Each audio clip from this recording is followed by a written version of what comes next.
right, we've got, oh, am I muted? I'm not muted. Okay, great. I just learned that Councilmember Sanchez won't be joining us. She had an unexpected event. And so I think I'm just looking for everybody else. I see 1, 2, 3, 4. We are all here. Okay, with that, I will call the meeting to order. Clerk, will you please call the roll? Bajent. Here. Clegg. Here. Halliburton. Here. Sanchez. Thompson. Here. Woodings. Here. 5 present, 1 absent. Before we move on to approving the minutes, we've been remote for so long that we've kind of foregone the ceremonies of moments of silence and Pledge of Allegiance.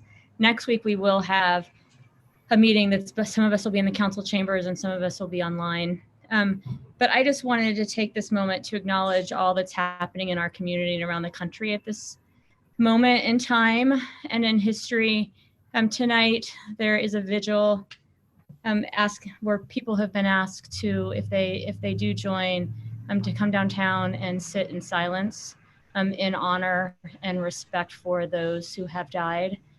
Today, I was joined by Councilmember Sanchez and Chief Weiniger as we discussed the importance of hearing from, listening to people of our community whose lived experience includes racism, recognizing that there's a journey that we all need to go on and to acknowledge it. And it's important that we create safe spaces for people who have felt compelled because of the events of the last 10 days to have their voices heard and to come together. And it's our utmost concern and focus to ensure that this evening, those who are gathering in vigil remain safe and have the opportunity to do that which is owed to them, which is to gather and give their respects to those who have died, but also voice to their stories and concerns. And appreciate all of you who in the last week have joined in that conversation as citizens, as council members, others, and just wanted to be sure that we gave a nod to that and to the time in which we find ourselves before we get going this evening. Madam Mayor, thank you so much for those words. I think one of the things I've missed is our opportunity to have a moment of silence, and so I really appreciate those. With that, I do have a motion before we move into other work, if that's okay. I move that we remove special business item number 3, the purchasing threshold waiver request, from the agenda at this time. It may be taken up at a later date, but wasn't ripe yet.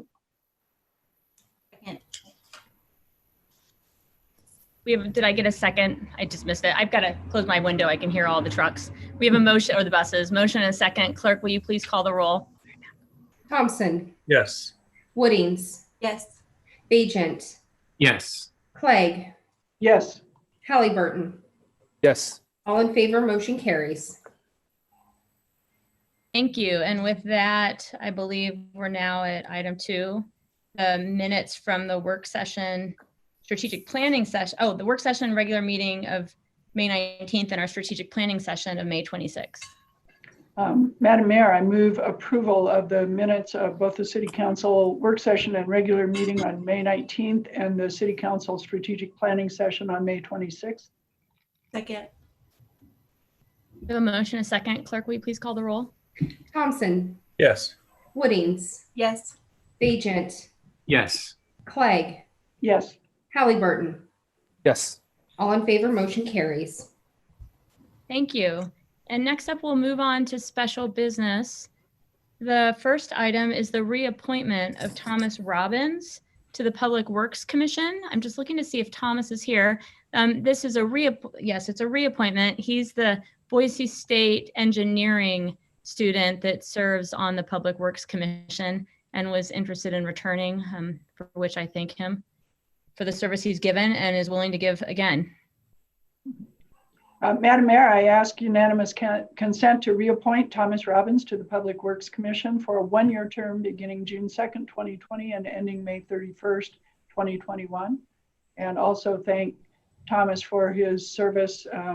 It's so wonderful to have these Boise State students on the Public Works Commission. Without objection? All right. Well, Thomas did not join us this evening, but I'm sure that Steve and team from Public Works will extend our thanks. Next up, we have the appointment of Danielle Hurd to the CCDC Board of Commissioners. Danielle is here with us, and so I'd just like to say I interviewed quite a few different people, considered various different people, and Danielle brings to this commission a long involvement in the downtown built an aesthetic community, if you, in my own words, I guess, leads ULI currently, and we discussed quite a bit the importance of value of additional citizen input in the commission, which is what I'm trying to do with these appointments, but then also the value of and importance of urban renewal and investment in high quality design and as a way to build an economy and a vibrant downtown. So we'll put her before you guys, and then I imagine she would like to say a couple of things since she's joined us. Thank you. Madam Mayor, I ask unanimous consent that we appoint Danielle Hurd to the CCDC Board of Commissioners for a term ending May 2025. And also like to note that Danielle brings not just her professional experience, but a long line of advocacy experience to this position. I'm really excited to see her name come forward. All right, without objection. Danielle, the Zoom is yours if you're here. All right. Can you hear me? Yes. All right. Madam Mayor, thank you so much for this opportunity. It's such an honor for me to be able to serve in this role. I'm excited to step into this appointment and have a role in the future of our great city. I'm looking forward to working with the commissioners, the city, the private sector, and the citizens of Boise. And I'm confident that my experience working in the architecture community and my current role with the American Institute of Architects and my service as district council chair with Urban Land Institute will directly benefit CCDC. I'm looking forward to being part of this team and as our dynamic city continues to grow and evolve. Thank you so much. Thank you, Danielle. Congratulations. All right. Yeah, thanks for joining us and for your willingness to serve, Danielle. Really appreciate it. Take care, and we will see you soon. Thanks, Danielle. Next up, we have tonight for our COVID update, Russ Duke and Kim Link from the Central District Health Commission or Department to talk with us, answer questions from council and talk with us about their approach in the coming weeks in the current state that we are as it relates to COVID. Welcome and thanks for joining us this evening. We really appreciate it. Thank you, Mayor McLean. This is Russ Duke. I'm the director at Central District Health, and I'll start off and just give a real quick summary of kind of what happened and what we might be expected to see here in the near future. And I know there were some questions submitted ahead of time, and I really appreciate that. So I'll answer some of those and also give Kim time to provide a lot of the detail.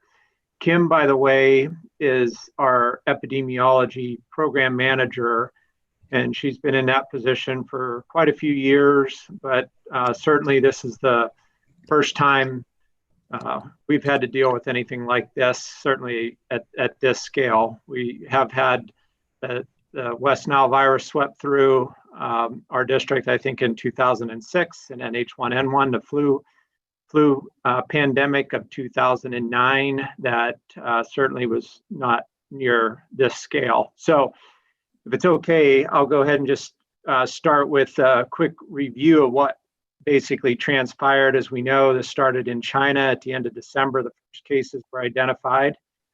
And then on Friday, March 13th, Friday the 13th, we had our first Ada County resident who was diagnosed with COVID-19, and that was the first case in our state. Then about 2 weeks later, we started to see community transmission, and that's a term we use that is like heightened awareness. If first case travel related, likely from New York, a conference back there. And then our cases subsequent to that were also primarily travel related or a direct known contact. And when it became more concerning is when we start seeing cases happening that we're not sure where they got the disease from. So we could clearly see what was happening in China, then Italy, South Korea, Spain, here in the United States, with the first US case reported on January 20th.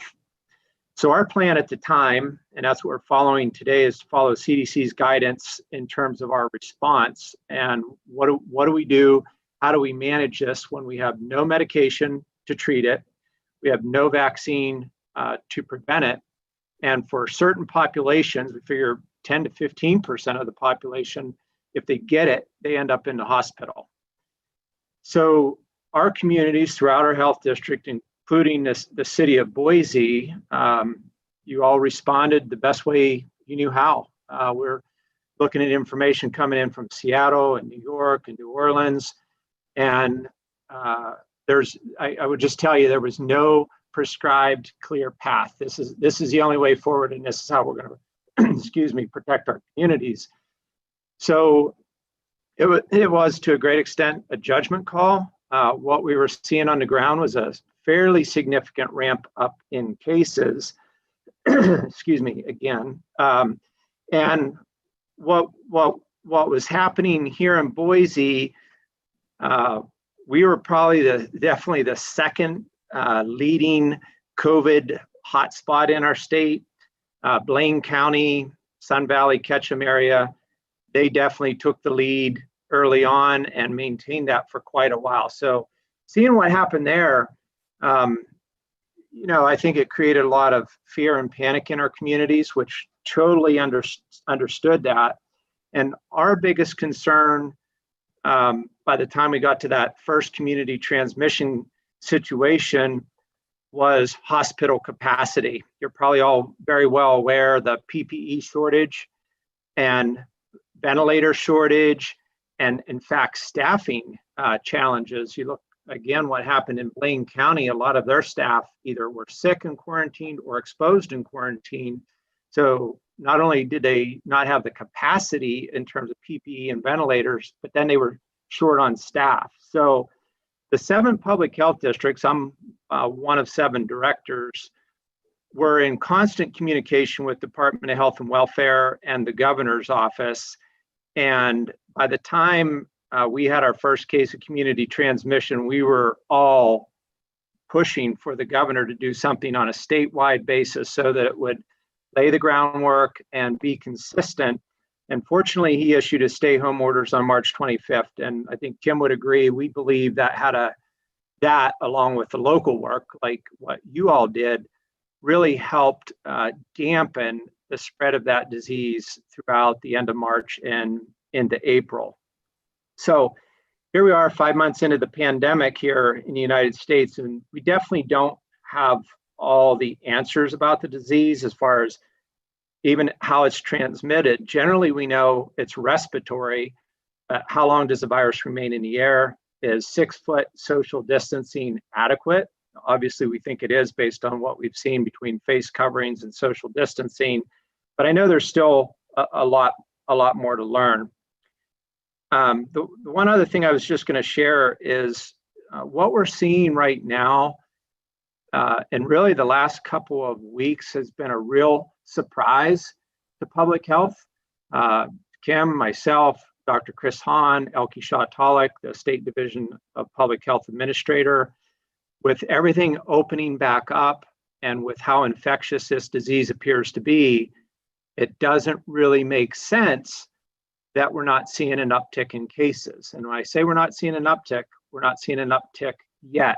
I did just get off a call with the state and the directors, and it sounds like District 7 starting to see an increase in cases, and they're based out of Idaho Falls. And then Twin Falls area, they've had quite a few cases reported out of some mass testing that was done at some of their industrial plants. So we're still in that of the belief that as things open up, we're probably going to see more cases, hopefully through our pretty extensive contact tracing program that again, Kim will describe here in a minute. We think we'll be able to keep it in check, but that's not for certain. And then the last thing I was going to say before we start talking about the specific questions is probably I don't even want to call it $1 million question, because how much money has been already lost and spent on this, but is this seasonal? Here we are rolling into summer, and usually colds go away, flu goes away, not completely, but for the most part, you'll see a substantial decline by now. And we're seeing that certainly with COVID here in Idaho and pretty much throughout the United States, although not across the board. So I'll stop there, Mayor, and we could probably, if you want to go through questions, or what would you like to do next? Russ, thank you. If people want to jump in with questions, unless Kim had something that, Kim, if you had something that you wanted to walk through, you're welcome to walk through it, or we could take a break, take some questions, and then have you jump in. I'm happy to talk more in the details of the questions that were submitted by the council, unless you prefer we go with questions. Yeah, why don't you jump into what you'd plan to share with us, and then we'll see where that leaves us. Sure, I can do that. Okay. So as Russ had mentioned, we're about 5 months into our overall response. We are just shy of 3 months since having our first case reported here in Ada County. And to this point, we have not received a large influx of funding to help with our support. We just recently learned that we are getting our first influx of federal funding to help with epidemiology, lab capacity, and surveillance work. This is going to be 30 months worth of funding and is going to do quite a bit to bolster the work that we're doing and look at how we're going to be responding in the long term to COVID. And the reason that I bring this up is that the program areas or the project areas that are being looked at with this funding actually dovetail really nicely with the questions that were submitted by the City Council. So what I'd like to do is kind of walk through what we're looking at for the funding proposal. As it stands right now, we're pulling together our activities and looking to work with the state to determine what activities will be funded and at what level, but I anticipate that we should be in good shape to have our activities funded. So one of the first question that was submitted had to do with our testing strategy, and specifically looking at proactive testing for our vulnerable populations. I would like to start out by saying that just a couple of weeks back, the governor's task force, there was a testing strategy task force that was convened, and they submitted their recommendations to the governor for its statewide testing strategy. And as far as CDH recommendations go, this is going to be the backbone of how we look at testing across our jurisdiction and how we focus our CDH response and our recommendations. So where we're sitting right now is that priority 1 groups are really the focus for our capacity of testing. I think as we move down the line and we have new technologies and new labs coming on board, we may be able to move into different priority groups. But as it stands right now, providing testing for people who are symptomatic is the highest priority, and ensuring that everybody who is symptomatic and needs a test will be able to get a test. We are within priority 1 starting to look at certain types of testing for asymptomatic people who are at higher risk.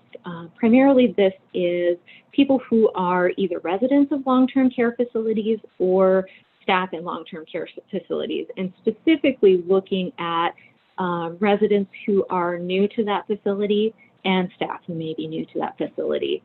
We are in the position of, if there are clusters identified within a long-term care facility, we can do additional cluster-based testing for people who are asymptomatic as well. Again, recognizing that those areas really are our highest risk group and the ones who have the poorest outcomes from COVID. Again, as our testing capacity continues to increase, and we expect that to happen over time, as we move into priority 2 testing, that's where we get into looking at other vulnerable populations. So those who are working in, say, food facilities or food processing facilities, and providing more wide-scale testing there, not only for people who are symptomatic, but asymptomatic as well. And we'll have the opportunity with this increased capacity as well to do surveillance type testing. So serial testing, potentially weekly or every other week, taking the entire facility or a proportion of the facility, and being able to get a better idea of if people are carrying the virus asymptomatically, and using that hopefully as a means of outbreak control. So those are things that we foresee coming down the pike. As far as CDH's role in this type of testing, we recognize that at this time, there is still a gap in mobile testing. So we know that people who have the means of transportation are able to go to any number of healthcare facilities or different clinics throughout the area and readily receive testing.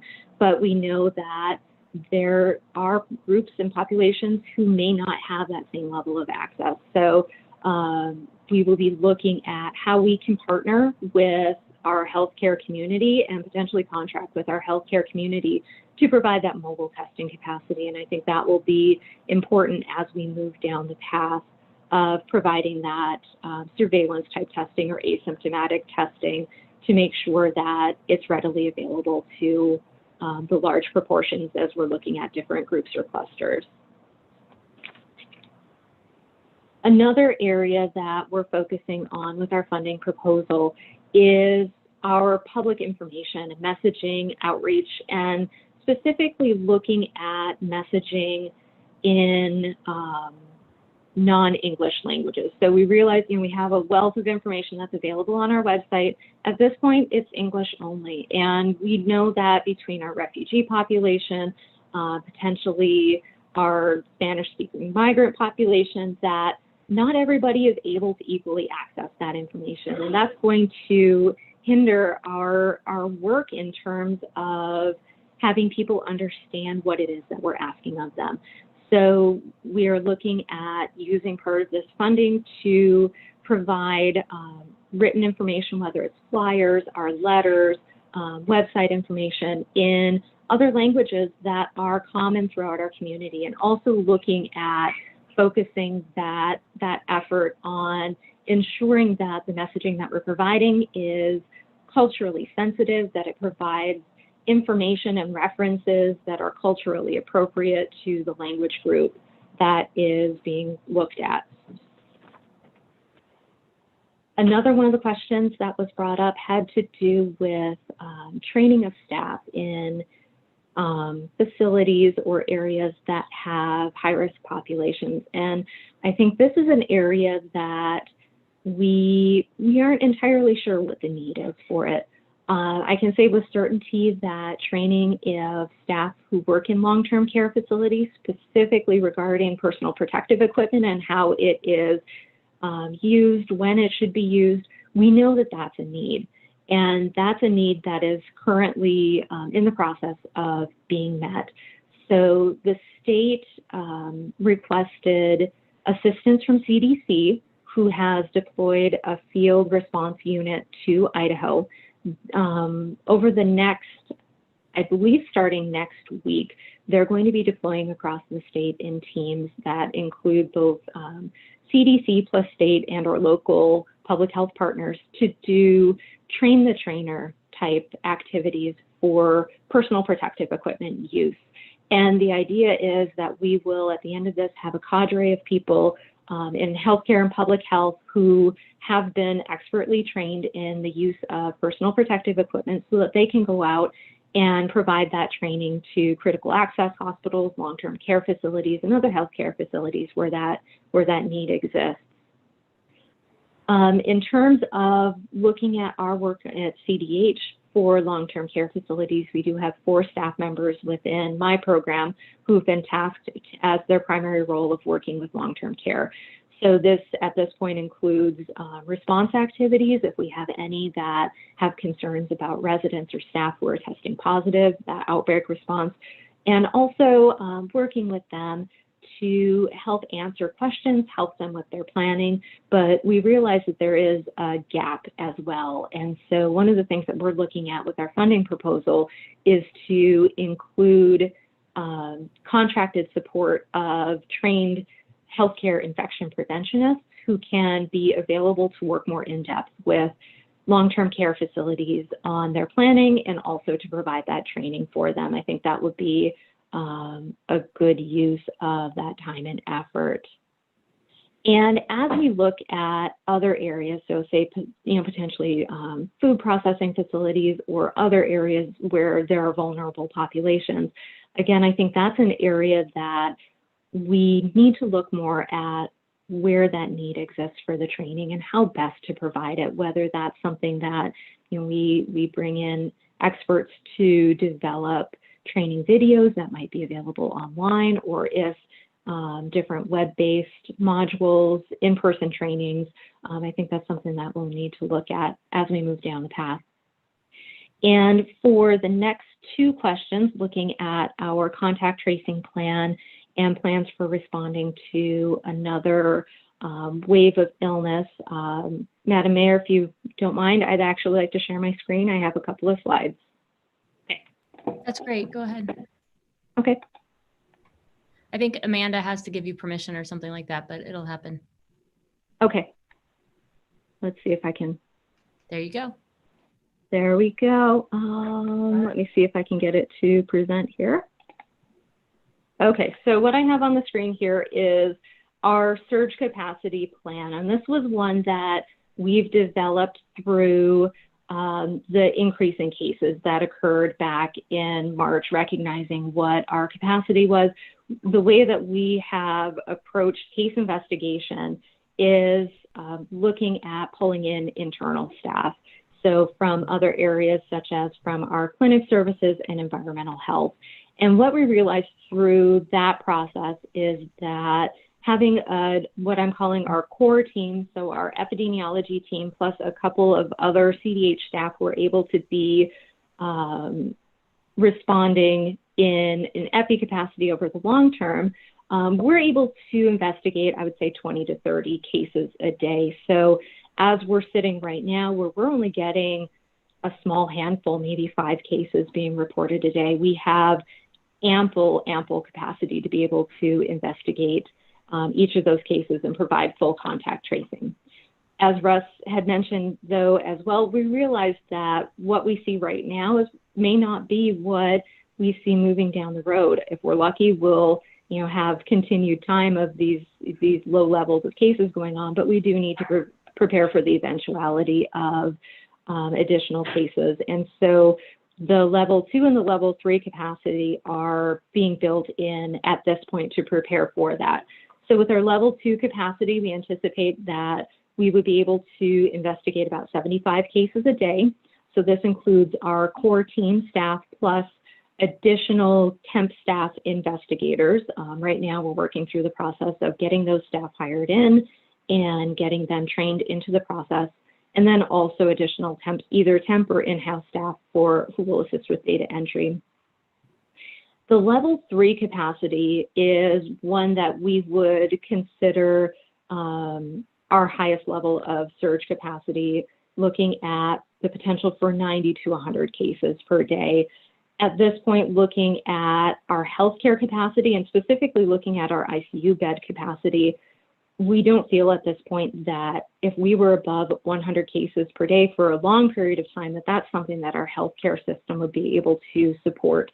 So if we're into the range of having to pull in that level 3 capacity, I think that's a good indicator that going back into community mitigation strategies, so shelter in place and those types of things would be warranted. But as far as looking at that, we're looking at our level 2 staffing, so core team plus our temp staff, and then also pulling in medical reserve corps volunteers who will look at getting trained. We would pull in additional CDH staff, so some of those folks that we pulled in for initial investigation capacity, and then also looking at our mutual aid support as well. So we know there are a number of governmental agencies or universities who have staff who may be available to assist and who are wanting to assist in our response efforts. So I think that, as we look at the shorter term where we really need all hands on deck type activities, is a great opportunity to pull in those staff as well. So that's in a nutshell what we're looking at for surge capacity. If it happens that we find that our healthcare capacity is able to accommodate, higher levels of staffing or higher levels of cases within the community, what we found through this temp hiring process is that at this point we have many qualified people who are interested in working with us. So we feel as though we would be in a good position to be able to pull in additional support to help work us through that workload. The next thing I want to talk about is our plans for responding and in the long term. And I want to take a little bit of a step back. So as we look at this, the way that we have focused our efforts at this point is looking at modeling what we're focusing on currently in line with what's being looked at a state level. So the governor has the Idaho Rebounds Plan in place that has indicators for syndromic, epidemiologic, and healthcare indicators. And I think as we look at our processes in the long run, our response efforts really do need to be dovetailed with, at a local level, dovetailed with what's going on at the state level. And I think the indicators and the criteria that were pulled together are going to be good ones to look at.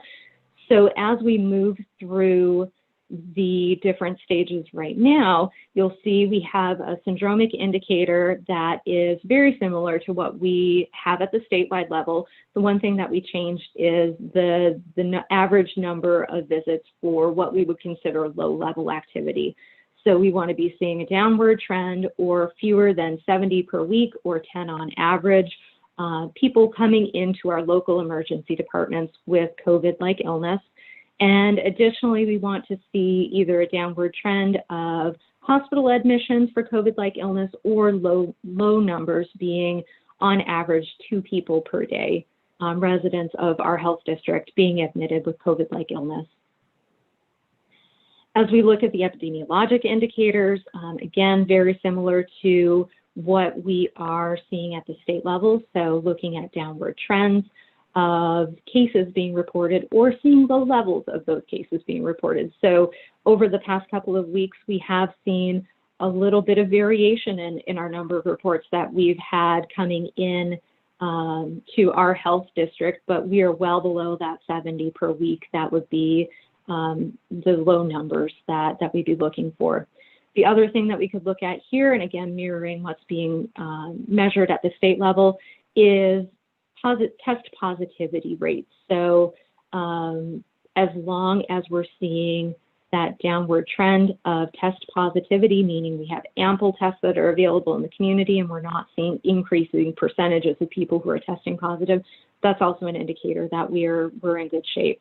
I will say as a caveat to this that this test information has been difficult for us to obtain, and I think it's one of them that is going to be, I think, challenging to be able to look at in the long run. It's an indicator that we are, the data for it we're receiving from the state, and so we're relying on them to provide that information to us. And it's a challenging data set to pull together and provide clean data to us. So I think as we look at epidemiologic, that this is something that our case counts may be our best indicator. The last area is looking at healthcare. And again, this is mirroring what is being looked at the at the state level. So treating all patients without needing to use crisis standards of care, having minimum levels of ventilators, ICU beds, and personal protective equipment available, and having testing in place for our healthcare providers where we know that we have downward trends or low numbers of healthcare providers who are becoming ill. I think today on the Ada County policy call, a great point was brought up regarding ICU beds. So as we look at our current bed availability within our health district, yesterday we actually were sitting right at that minimum level of 20 beds available within our health district. And this is largely due to things that are not coronavirus. We know that a number of different illnesses and injuries can put a person in the ICU. And as we move forward, we know that our healthcare partners have surge capacity plans in place. They have the ability to convert other bed types to ICU beds. And I think as we look at specifically, I think this indicator in the long run, we'll need to look at how we build in that understanding of what's currently available, but what can also be made readily available should we need it. So I anticipate as we move forward that this is actually a criteria that we may see change a little bit over time. So again, as we look at our planning moving forward, I think we have a good indicator that community mitigation strategies plus case and contact investigations do provide an adequate and ample way to get our outbreaks under control should we start seeing cases increase again within our community. So at this point, that's going to be our plan moving forward. And that's the end of my formal presentation, and I'm happy to take questions. Thank you, Kim. Well, Madam Mayor, why don't I kick this off? Sure, go ahead. Thank you. Well, thanks so much for coming, Kim and Russ. I really, really appreciate it. I think besides us, whoever in the public may be listening in, I hope this is informative for them as well.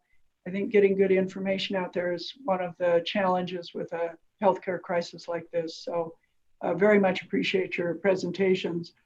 In terms of your plans, I'm glad to hear that you now have access to some federal money.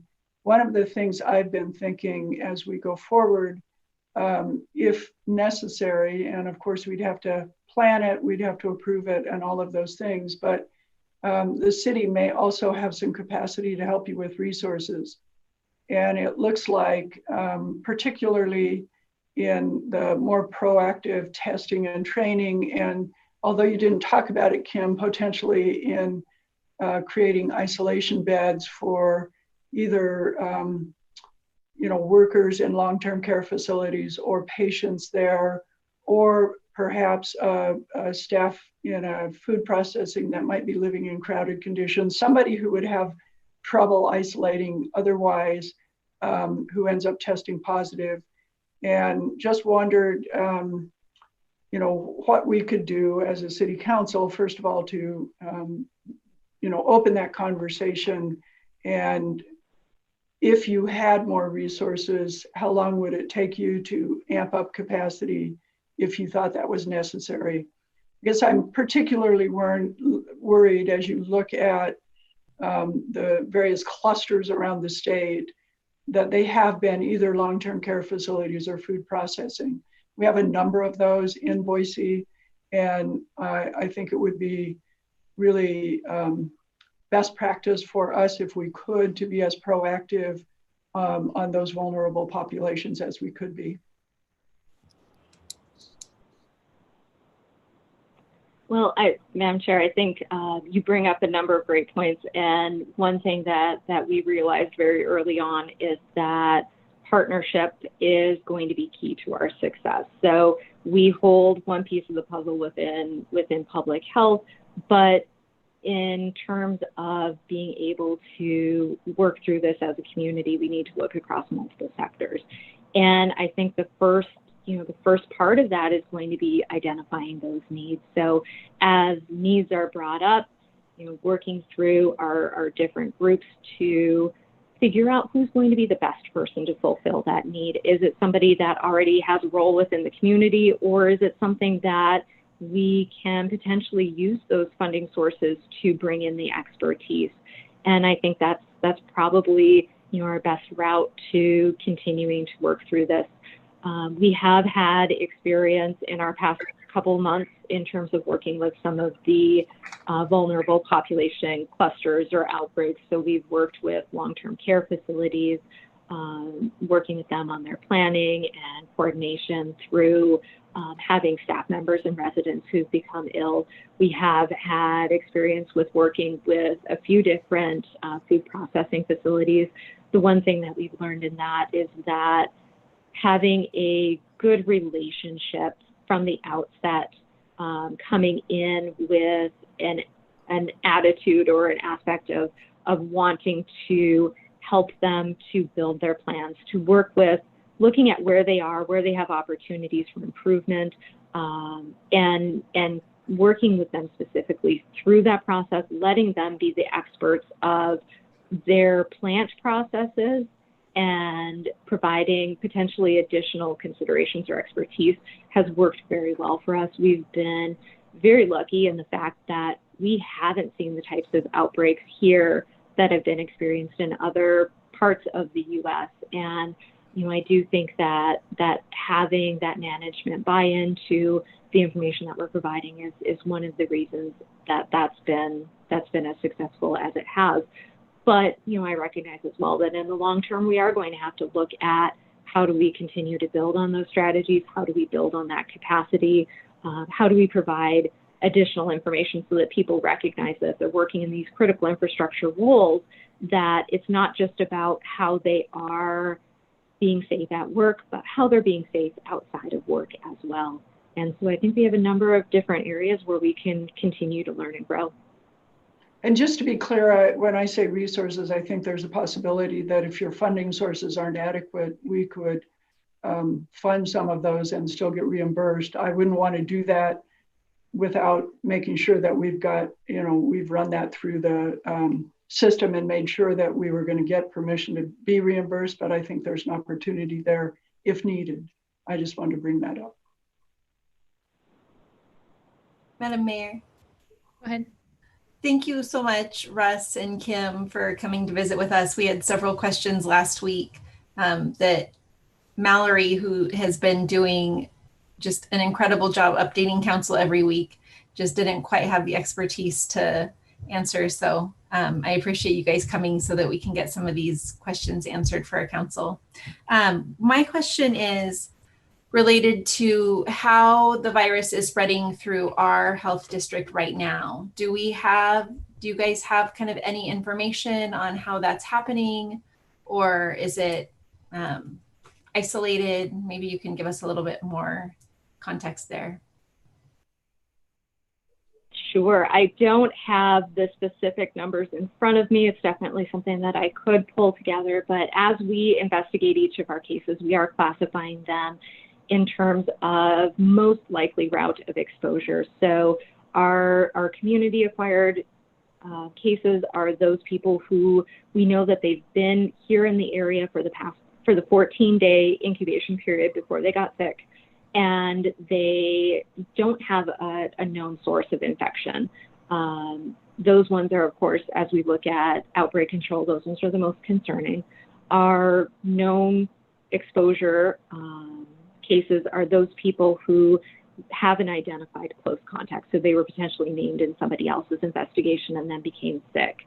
We have travel-related illnesses where somebody was outside of the area, and then indeterminate. So somebody who we can't, they may have multiple modes. So they may have traveled but not been outside of the area for the full 14 days before they became ill.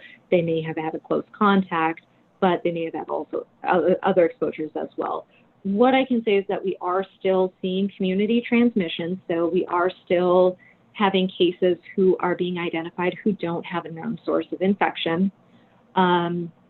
At this point, I think the main mode of transmission is through known contacts. So what we see is within a household or within close friend groups, some employer groups as well, that somebody will become ill, contacts are identified from that, and then we see subsequently other people are becoming ill as well. So I think it is a little bit of a mix. We are getting a little bit of travel related, but not as much as what we were seeing, in the beginning. Great. I may have one more question, Mayor. Of course. You have all done an incredible job building out business protocols as our businesses continue to reopen. I've had a few questions from business owners over the past week as we've moved from stage 2 into stage 3, asking if their business protocols will be changing as we move through subsequent stages. And I'm wondering if you can answer that for them. Well, I could probably answer that. It's I don't foresee any changes being made, like for food establishments, for example, or for childcare. When I say changes, it's not that there won't be new guidance from CDC, because there was some new guidance came out for schools. Fortunately, we have a long runway before they start up fully. Not that there's not summer classes and things going on right now. So I would say to folks who are asking you that question, it's unlikely that they'll change significantly unless we saw something drastic change with the virus or with the transmission in our communities. Great, thank you so much. I've had one question. It might seem really minor to the two of you because you're health people, but people ask me what outside the area means. And, is it driving up to Idaho City counts as going outside of the area? Is it, going across to Oregon? Like, what do you have a definition that you use as your own health district, or is, the state in general with the 7 health districts? That's a great question. It's one that isn't 100% clearly defined. I think as we look at how we're classifying it here, it is, I would say, leaving home county. So if we had somebody who, did spend 2 weeks up in council that, before they became ill, then we could say that that illness was not acquired within our health district, or it was not acquired within Ada County. So it is a little bit of a loose definition. It's one that may be used differently across jurisdictions, but we do try to just ask people, whether they're traveling away from home. And typically, if they are, in most cases, it's outside of the health district. Okay. Thank you. It's summer, so many people have their day trips to go hiking or the weekend camping trips. And so I've just noticed more and more people asking what that really means. Madam Mayor. Oh, go ahead. I'm sorry. I was just gonna. I can't tell who that was. Oh, Russ. Sorry, I was looking at the 3 male council members trying to figure out who was moving their lips. Go ahead. Yeah, and I apologize for not turning my video on earlier anyway. But one of the questions before we go on was about individuals who are undocumented. And that came in a couple days ago from, I think Amanda had shared that with me. And that is clearly a challenge we have, even though the laws say if you're undocumented and you seek out testing or treatment for COVID, it's not an issue as far as the public charge ground for inadmissibility, but that doesn't really matter unless we try to get the message out. So after I received the question, I did reach out to our 3 safety net healthcare providers, because we don't do testing at Central District Health Department for COVID, at least not at this time. So Terry Riley Health Services, Family Medicine Residency, and Desert Sage, they have facilities in Mountain Home, Glens Ferry, and Grandview. And I didn't hear back from them, but that's something we're talking about with our public information team, just to make sure our communities are aware. And then I also think it'll be helpful, as Kim talked about earlier, with the high-risk facility, industry, industrial settings, maybe we'll be able to identify folks through that broader testing strategy. So like everything, there's challenges that come up both with language barriers, cultural barriers, and now we have that on top of it, the people not getting tested for fear of making their process to become citizens more complicated. You anticipated my question, Russ.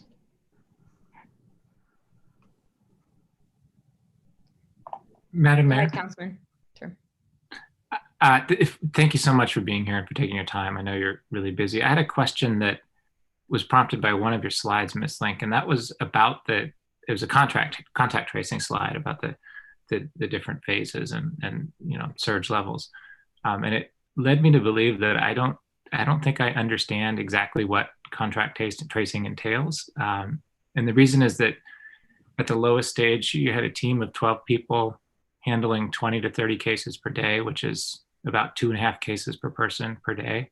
So I wonder if you could walk us through what it actually involves so that people can understand, what's being done to follow these cases down.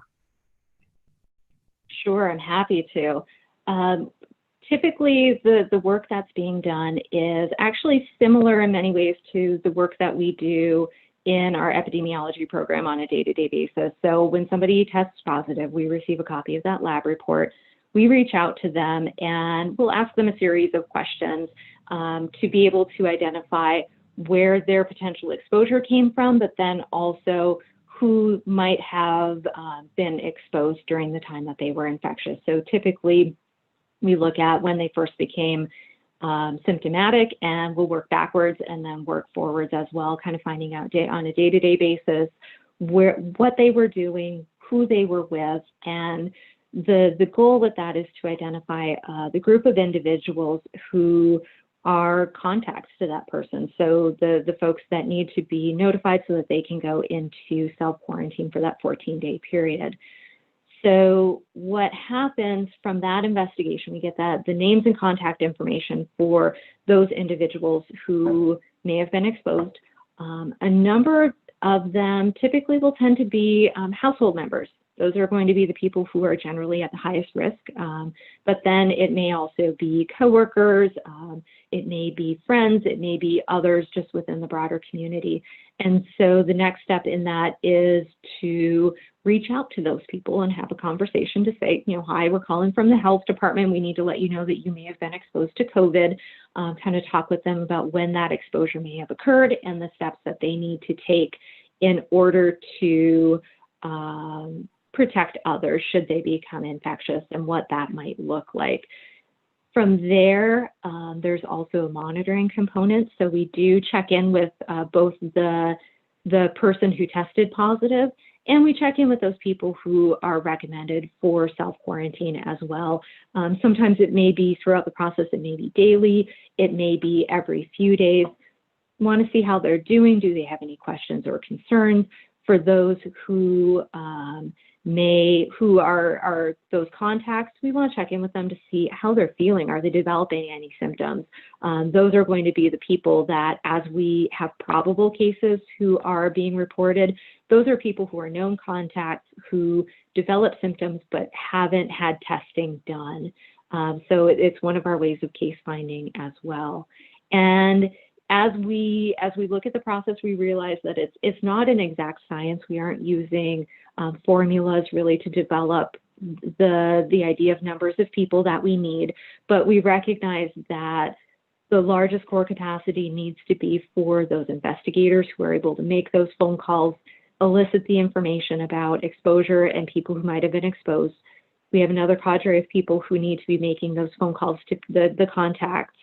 But then there's also work that goes on outside of that. So potentially working with an individual's employer to let them know, hey, you have a staff member who's not going to be in for a while because they were exposed, or you have a staff member who became ill with COVID, and we need to talk about who may have been exposed within the workplace and what kind of cleaning protocols need to happen and what you may need to do as well. So it's a multifaceted process, and it's one that as we have more people who are out in the community, as we have more people who are mixing and mingling, it can become much more complex. So we found that while shelter in place was going on and people were mostly spending time with their family, contact tracing was actually pretty easy.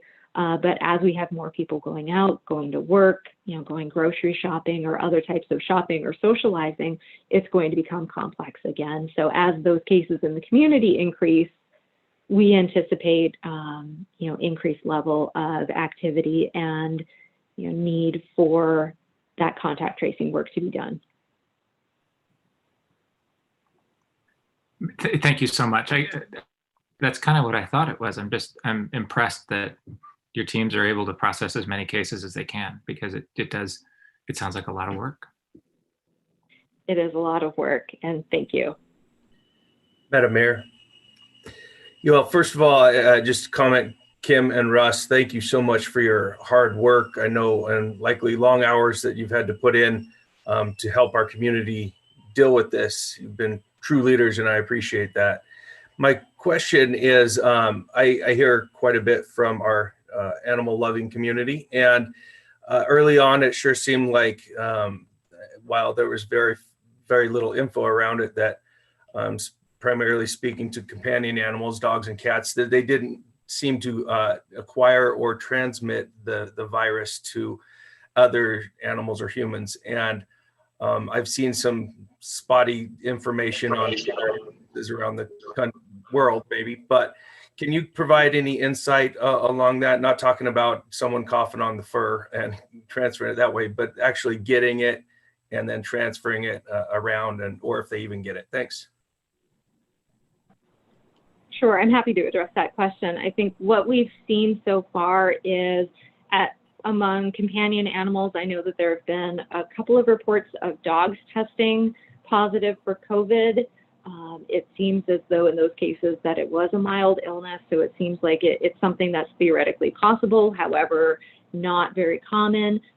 We have seen additional reports of cats testing positive. I know that there were a couple of large cats, I believe, in a zoo setting that had tested positive and had serious outcomes from that as well. So I think as we look at that, again, transmission to our companion animals is a very rare event, but it is something that as we are advising people who do test positive, we do ask them to separate themselves from their pets just as a precaution, knowing that it's something that can potentially be passed on, even though the risk is low.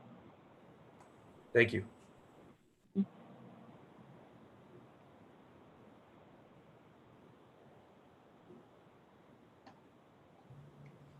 All right. Well, it looks like that might be it. I'd like to thank both of you for joining us tonight, and of course for all the work that you've done since early March, probably February, and the support you provided us as we've had to make decisions here at the city. I really do appreciate the partnership and all that we've learned from you, and know that this will be it's a much longer partnership than we might otherwise have anticipated before. Appreciate the slides that you shared with us in terms of talking about how things might grow or might not grow, and then what that means, and expect that we'll continue to have conversations in the coming months as we work together to protect our public health. Madam Mayor? Yes. It's Russ.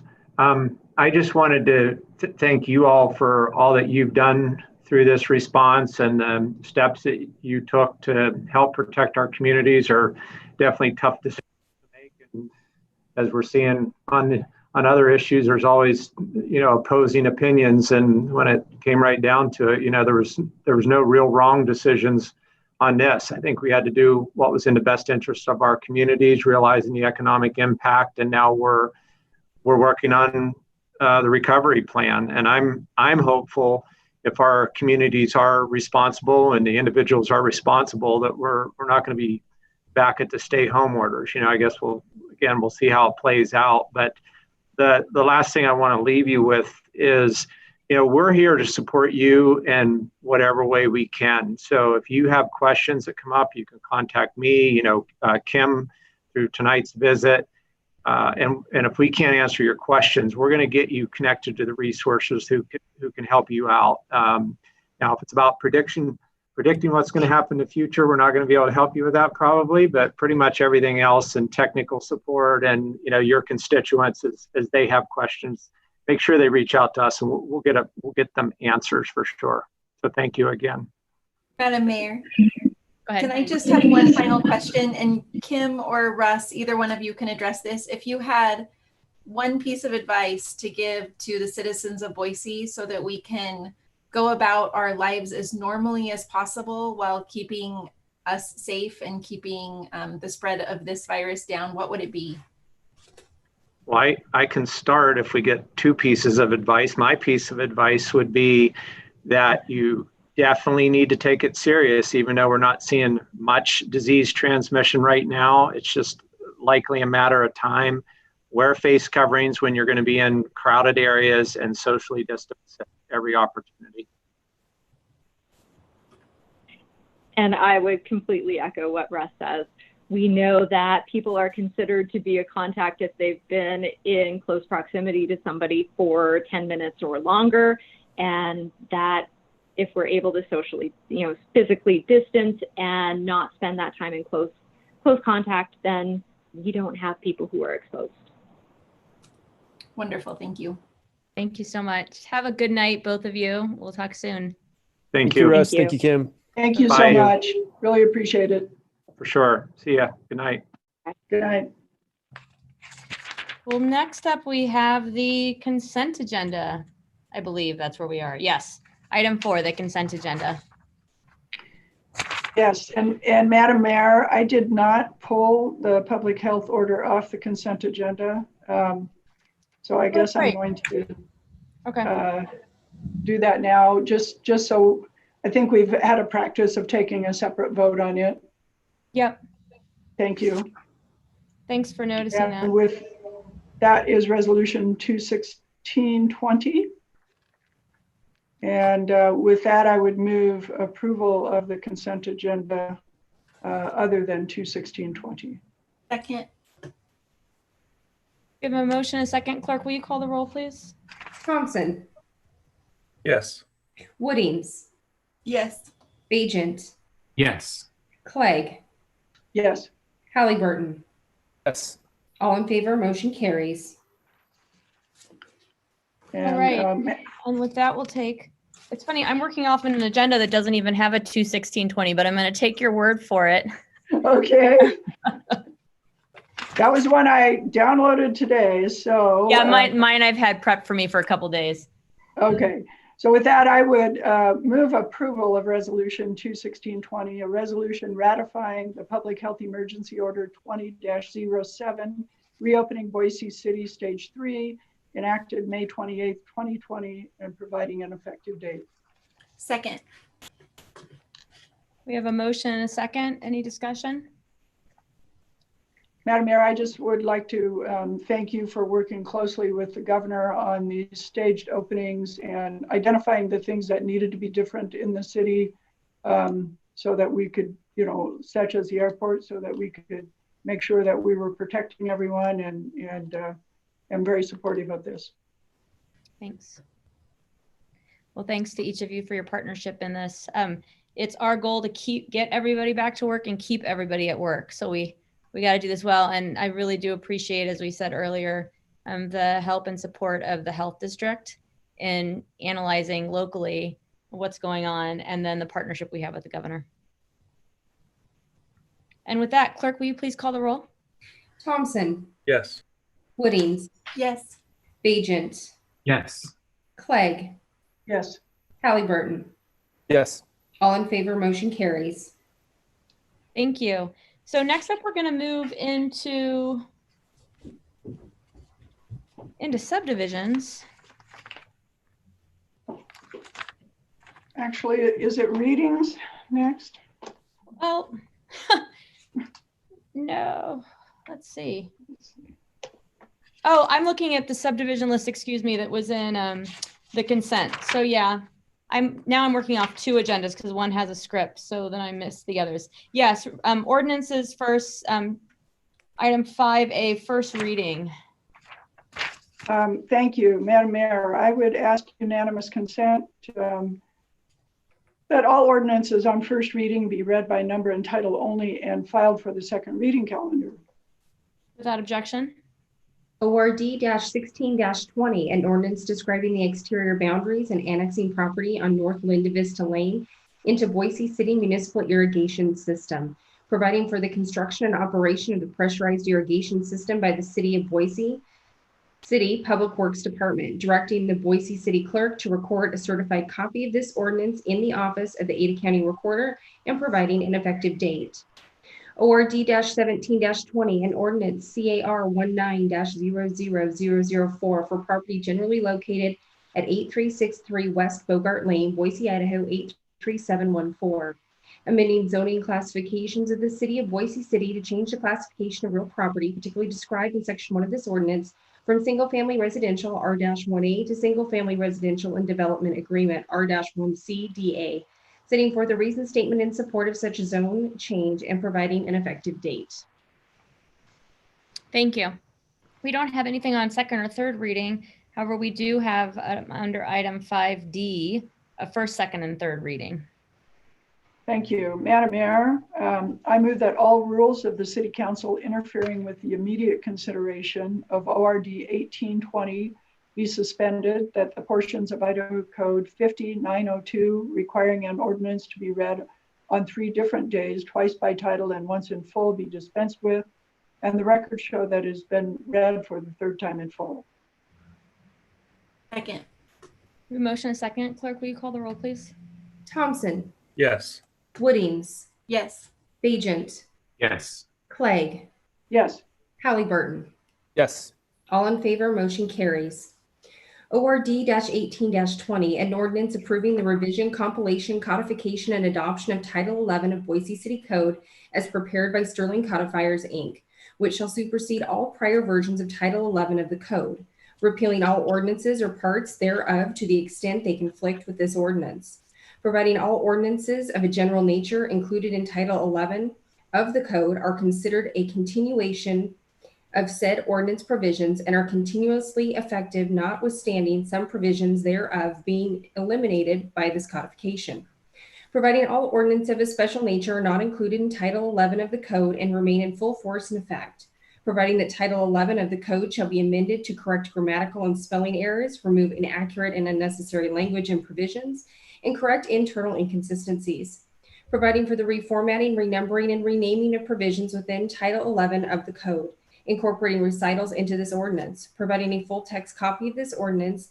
and the amended Title 11 of the Code for public review, adopting the amended Title 11 of the Code as part of the official code, waiving the reading rules, approving a summary of the ordinance, and providing an effective date. Thank you. Madam Mayor, I don't know if Celine wants to say anything or if she just popped up in case we had questions, but Celine oversees the next. She's the okay. lead on She's the next as subdivision. well. Okay. I will move then, to approve Ordinance 1820. Second. A motion and a second. Clerk, will you call the roll?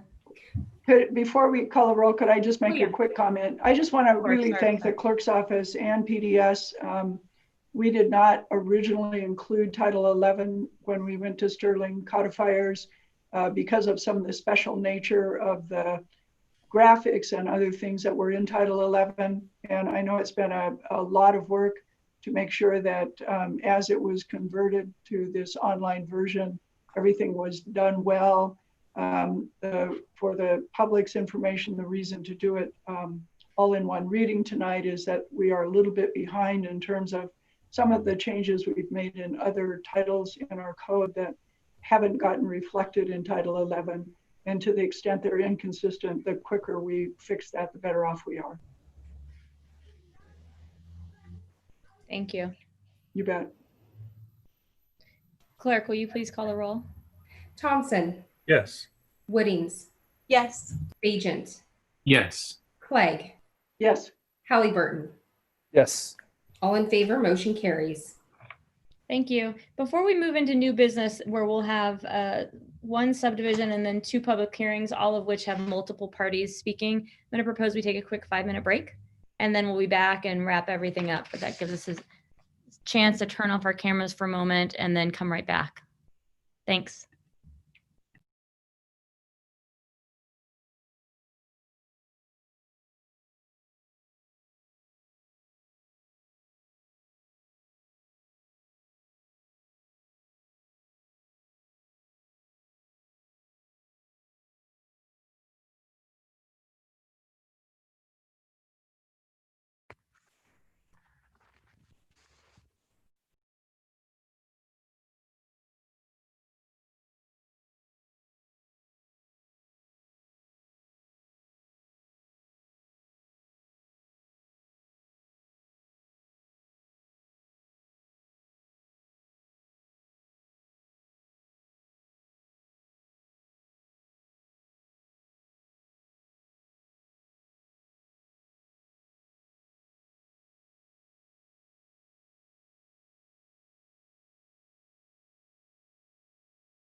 Can everybody hear me? Is my okay?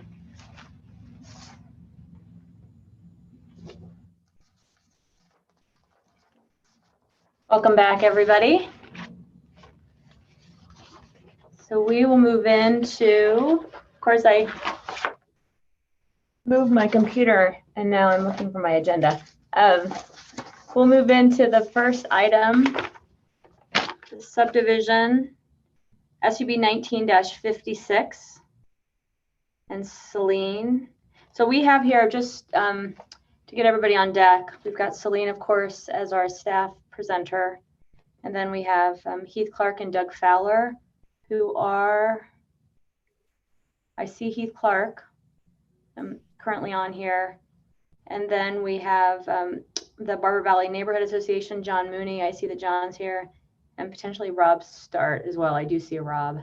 So for members of the public and the applicant, Amanda will turn you on when it's your time to jump in and present. Oh, I see Sherry as well. I think of Sherry M as Sherry McKibben. And so we'll start with Celine, and then I'll call you up and Amanda will enable each of you to speak. Thanks, Celine. For those of you who don't know me, my name's Celine Accord. I'm with PDS and work with Cody Riddle. Haven't seen you all in a while, so it's good to see your faces, even virtually. Let me bring up the slides here real quick. All right, can everyone see that? Yes. Okay, so Madam Mayor, council members, the first item on tonight's agenda is a request for a preliminary plat on 7.45 acres in Harris Ranch. The proposed plat is on the SE5 block and follows the block prototype 34A out in the specific plan. It includes 6 multifamily parcels for 3 34-unit buildings and 3 30-unit buildings and 2 common lots. The applicant proposes to extend 3 roadways, Hopeswell Way, Woodcutter Street, and Millbrook Way. There will be curb, gutter, and 6-foot detached sidewalk with an 8-foot planter island along Hopeswell Way with on-street parking, and curb, gutter, and 15-foot attached sidewalk along Woodcutter Street and Millbrook Way with on-street parking as well. Also with this block was the expectation to improve a section of Warm Springs Avenue with a 6-foot detached sidewalk and an 8-foot planter island strip in the location shown in pink. However, due to the daylit of Warm Springs Creek, there simply isn't room to do so. So the applicant requested a waiver from ACHD to modify this to a 6-foot detached sidewalk along the north side of the creek, shown in yellow. And they would still build out the curb and gutter along Warm Springs Avenue, and ACHD has approved this request.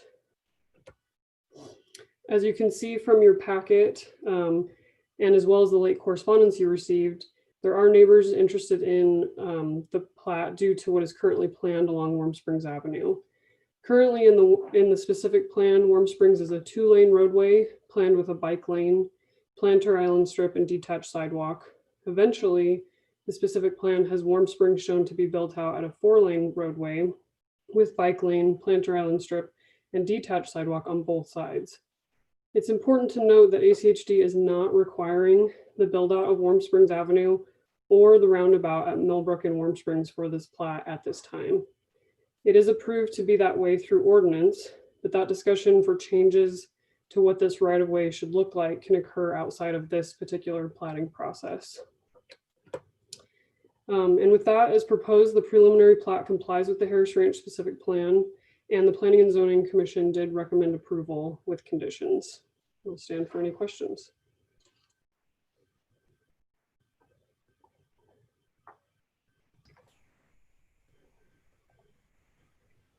Well, Celine, it looks like there aren't any at the moment. Madam Mayor, sorry, I couldn't, with the screen up, I couldn't find my mute. Unmute.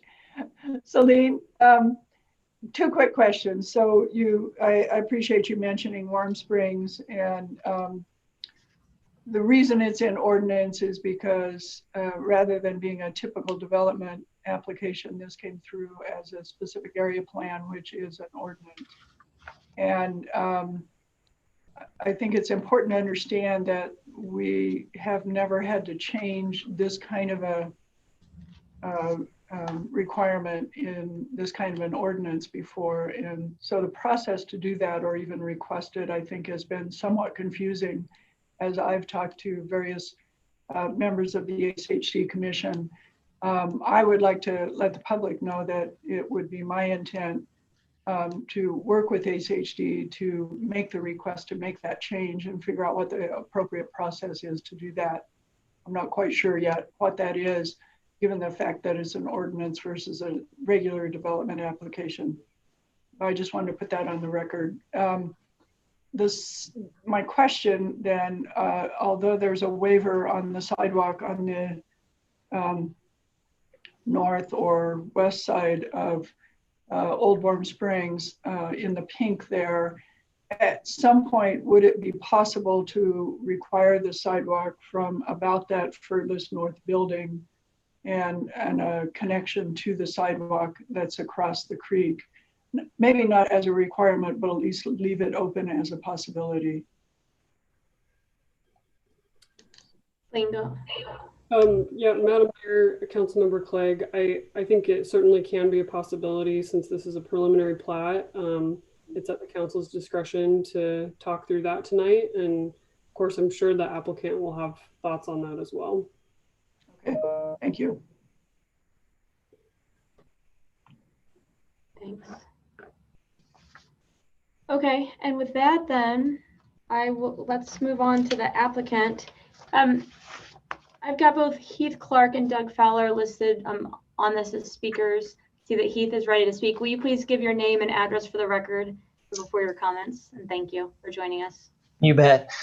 Heath Clark, 251 East Front Street in Boise. And Madam Mayor, I was wondering if I could share my screen, if that's a possibility. It should be a possibility. Yeah, it doesn't look like I've got the appropriate. I think Amanda needs to just enable you to be. Sure. Amanda, am I not supposed to say yes to this? I think that this is okay so that we can see the presentation. Madam Mayor, you are fine. Heath will kick you off temporarily because I need to promote you, then you can come back in. And while we're doing that, we're not timing, the clock's not on yet, Heath. Is there anyone else that is part of your presentation team that has a different screen that you will want to share? Because we could just do them all at once. Madam Mayor, at this point, I believe just this screen is all we need to share. So great, thanks. Madam Mayor, this is Saline Accord with PDS. I believe John Mooney will also need to be his role changed to share his screen slides as well. Great point, Amanda. And then the Rob that's on there, if it's Rob, start with BV&A also. If you'll just message Amanda and let her know if you need to be moved to a panelist so that you can share your screen, she can do that while the applicant's talking. And we can see your screen, Heath. Okay, great. Thank you, Madam Mayor. Heath Clark, 251 East Front Street in Boise. Always good to be promoted at the beginning of your talk. And it's good to be back with everyone. I wanted to start out with just a quick summary of what we're going to be talking about tonight. Of course, the main event is the public hearing regarding Dallas Harris Estates number 18. That's the official portion of the presentation. In addition, we know that folks would like to discuss the future of Warm Springs Avenue bypass. Again, it's not part of tonight's application, but we would like to try to address some of those comments as we move forward. So let's jump into the application that's before you tonight. And as we do, I think it might be helpful to provide a little bit of historical background on the project. Of course, Harris Ranch is Boise City's first specific plan district. We're now 13 years into the project, which is kind of hard to believe. As a specific plan, it operates with its own zoning code. And this is from our SPO1 manual. It shows the entire project with each block shaded according to the type of use that's permitted. Each block has its own approved layout with an approved block prototype. As time has gone by, we've started in the residential areas north of Park Center, and we're now working on the mixed use and multifamily areas that are south of Park Center. This is a highly interconnected community that prizes bike and ped connectivity. This map shows paved bike lanes throughout the project. The project is ringed by pathways, walks, and the green belt. We've always tried to go above and beyond what is required. We have 13 miles of 6-foot sidewalk, wider than the ACHD standard, and our interior core will have 15-foot urban sidewalks. Pedestrian safety is a focus throughout our road design as well, with 136 bulb outs through the project, with sidewalks that are protected by 8-foot planter strips. Median strips also provide for additional traffic calming. So with that bit of background, I'd like to focus on this application. As Saline mentioned, it is a preliminary plat for 6 multifamily residential lots. The layout is per the approved block prototype, and the application fully conforms to SPO1, and we are in agreement with the terms and conditions of the staff report. Now, this has been, as Saline can painfully attest, it's been a long road for this one. We submitted back in September. We had a P&Z hearing in November. During that time, we've had a number of conversations with staff and with BB&A. Those conversations helped lead to some additions to the project that are in excess of what SPO1 requires. We have the sidewalk that hasn't been mentioned on the south side of Warm Springs bypass. That's an 8-foot concrete sidewalk that goes all the way through the Idaho Power Corridor. Again, not required by SPO1. On the north side, rather than the 5-foot sidewalk the 5-foot standard sidewalk per ACHD standards adjacent to Warm Springs Avenue, we've done a 6-foot on the interior side of the Warm Springs Creek. That provides for additional pedestrian safety and helps to connect these areas from the Greenbelt all the way up to Park Center. In addition, we're showing bike lanes along South Millbrook Avenue as it enters the southeast quadrant. Once you enter that area, you reach the urban core with its 15-foot sidewalks along local streets. So seeing this in context with the other improvements that are there per SPO1, this area is highly interconnected. It will have a urban style 15-foot sidewalks. We have bike lanes on both sides of Warm Springs Ave. That is not required for SPO1. SPO1 only requires bike lanes on the north side. You have multiple connections to Greenbelt and pathways, and we have permission from ACHD to install a rapid rectangular flashing beacon here at Millbrook. The area is very well connected and we're very proud of it. So as I conclude, I want to say that we've appreciated working with Barber Valley Neighborhood Association.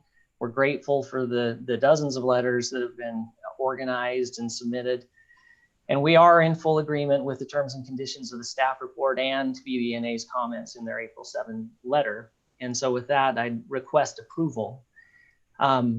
Again, we do have a part 2 of the presentation, which would focus on the Warm Springs question, but I thought maybe we'd pause there, and if we have questions about this application, we could maybe address those now and then break that up with the Warm Springs question. Okay. The applicant, nope. I will move on. Okay, so let's talk about Warm Springs. I know we're aware that there are people who would like to see the Warm Springs bypass limited to 2 lanes. And so I wanted to provide a little bit of background on that issue. As I start, I need to be clear, and I think Councilmember Clegg pointed to this issue. It's not an issue that we can resolve tonight, but it is an issue that we can give more background on and then talk about how to potentially move it forward.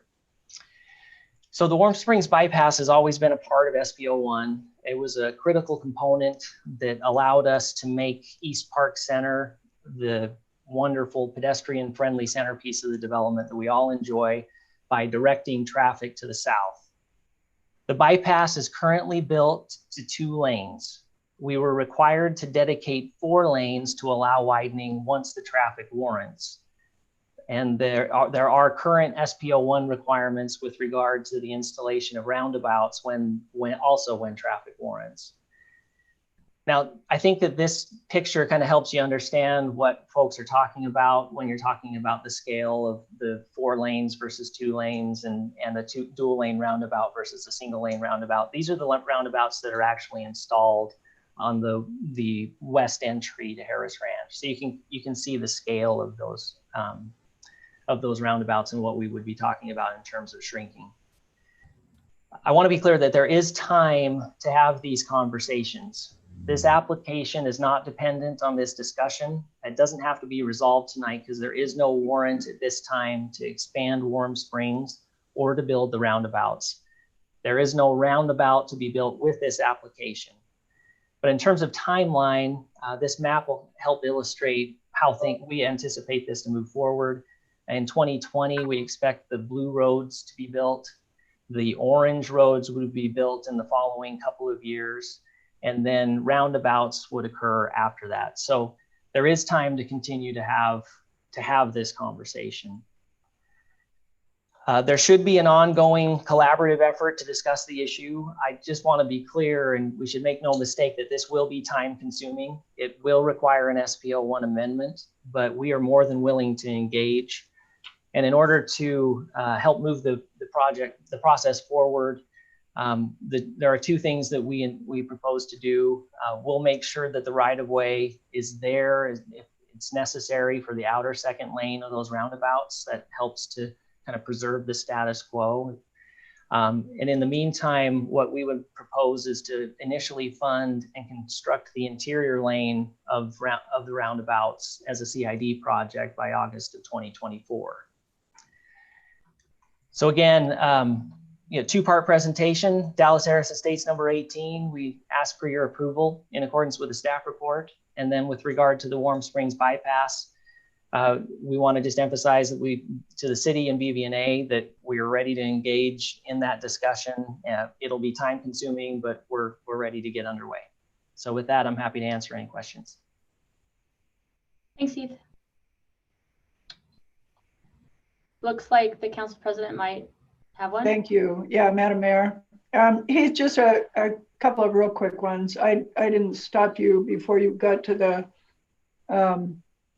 bypass, but wondered about the opportunity to at least keep the discussion open of bridge on the northeastern portion of this particular subdivision that might extend over there once we see what the patterns are and look at. I'm particularly thinking of people who live in this multifamily development if they're going east, and how discouraging it is to have to walk almost a half mile out of direction to get there once you make that trip twice, and knowing as you do that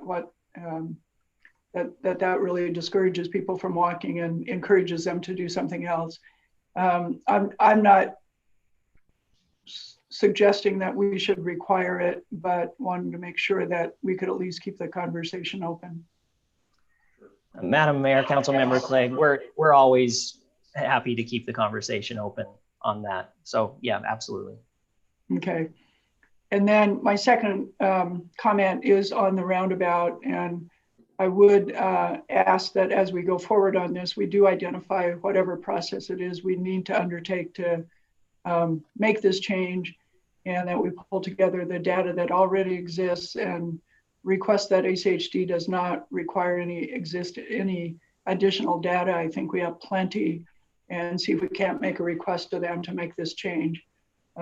So I don't know if we need to include that in the motion tonight. I don't think we do, but I wanted to put it on the record.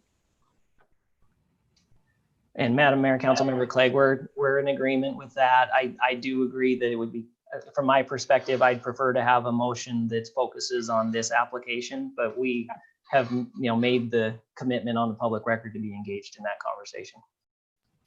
Thank you. Madam Mayor. Go ahead. Heath, I would just second what Councilmember Clegg asked as far as keeping that discussion open about the sidewalk. I just want to make sure that if we have elderly people who have different types of accessibility issues, that we keep that option open as far as exploring ways to mitigate those issues. That's all. Absolutely. Thank you. Thank you. All right, I think that's it, Heath. Okay, I will turn my screen off. Thank you, Madam Mayor. Thanks, Heath. And so I saw, now I don't see as many people, but I had John Mooney on my panelist list. I believe if that's the case, John, you can go ahead and jump in. And I believe you should be able to share your screen as well. Okay, Madam Mayor, can you hear me? Yes. Great. Welcome, John. Thank you, Madam Mayor, Council, Barber Valley Neighborhood Association, John Mooney, 7153 East Highland Valley Road. Yes, as he said, and as Council Member Clegg highlighted, this has been kind of a confusing journey for us. We support this preliminary plat, so as he said, we'd like to see that move forward and no other additional holdup to the applicant. we were confused about the whole thing. And so we're using this public process, this preliminary plat, which is a really clunky administrative vehicle, to highlight what we think is a long-term connectivity issue for our neighborhood. And I think that kind of sums up where we are. We didn't know about any other way to bring this forward for your eyes and consideration. We brought it up at P&Z and they didn't take up the opportunity to recommend anything to you. So there's going to be another plat along Warm Springs that'll come up here next week, and we plan to do the same thing and ask for approval of that, and we support the application, but continue the visibility on the issue of what's the long-term plan for Warm Springs Avenue. In 2019, the specific plan was amended, and but unfortunately, we didn't reassess the long-term plans for the avenue, and that was an oversight by everyone. I think we're all on board that the 3-lane master street map is likely what we all want to see, but we BV&A didn't recognize that was our opportunity to maybe bring the bureaucratic leadership forward and figure this out. It's a town center arterial as ACHD sees it, to be constructed with dual traffic lanes. Heath and everyone's already talked about that, Celine.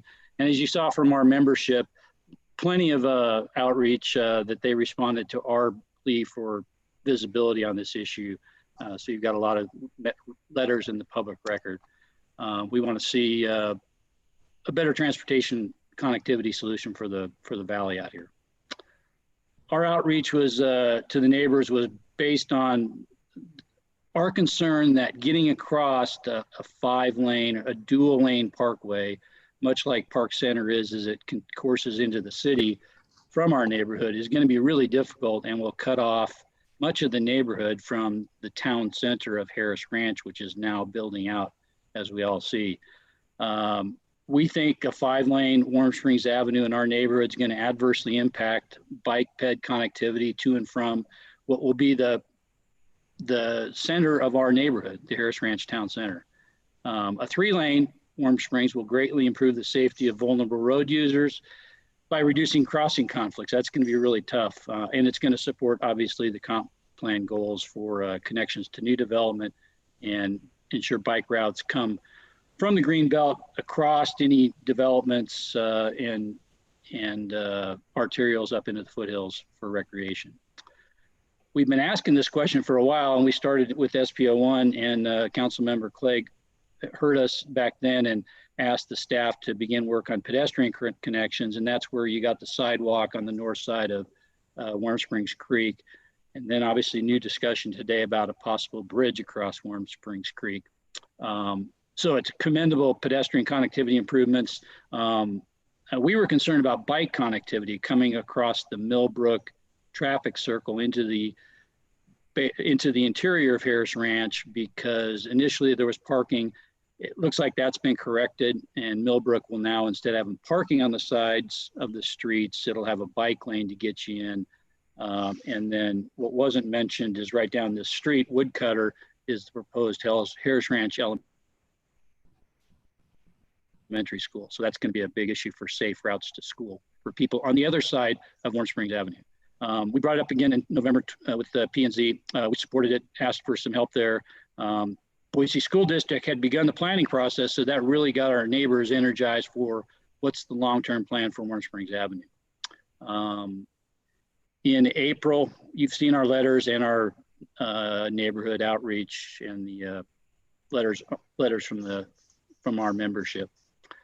City project report basically expands on it, basically says that we're concerned about it. We already know this. The next bullet there is the staff recommends the applicant be required to dedicate additional right-of-way. This is the ACHD report, which got us concerned because we could recognize ACHD is now asking the applicant to do things that will build out what we don't think is a good long-term solution. So we wanted to energize this topic, and I'm glad that Mr. Fowler and Mr. Clark, Heath Clark, have taken this on and made some changes to Millbrook and have introduced this discussion. So last slide, please begin the process to amend the specific plan to reflect a 3-lane minor arterial with single lane roundabouts, which will encourage and ease connectivity into and out of the town center. We understand this is a preliminary plat, and we're worried that we're not going to see much action on this, but it sounds like Councilmember Clegg has taken some initial action with ACHD, and that's the problem, and we recognize that. And we're hoping that the city can lead ACHD forward on this. We're worried about, not leveraging the developer's resources efficiently now, and that's what we're hoping we can do. So that's all from the neighborhood. Thank you, John.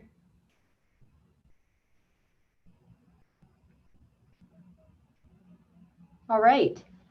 I want to double check, but I think that's who I had, imagining that Rob, since you said that's all from the neighborhood. Oh, yep, and I see that Rob doesn't need a screen.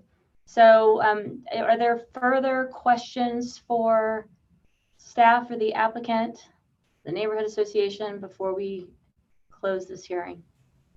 Madam Mayor? Yes. I have a question about the request to reduce Warm Springs to down to 3 lanes with a single lane roundabout. And it's in regards to some things that we know now about all ages bicycle facilities that we maybe didn't know when this plan was made. And I don't even know if this is the right time to talk about it, but my thinking is, we already have this large right of way. Would there be an opportunity, instead of doing sidewalks and bike lanes, to instead do multi-use pathways on either side to really give that all ages access to the bike facilities? Maybe that's just something to enter into. Yeah, I think that's actually a great question. I'm not sure if anybody, I guess maybe Celine, I'd put it to you, but it does seem to me, or it looks like Heath has something to say. It does seem to me that as we continue the conversation around Warm Springs, that's entirely appropriate that come into the mix. Heath, would you like to respond? Yes. Oh, wait. I don't know who, was that Celine? It was. I just, Madam Mayor, council members, I guess I want to make sure to point out that on the south side of Warm Springs is the Greenbelt. And so that is, the best multi-use pathway that we can get. On the north side, I think it might be a different discussion, and then I'll give it to Heath. Okay, great. Heath, you're up, or maybe Doug behind you. Hi, Doug. Thank you, Madam Mayor. So just a couple thoughts there.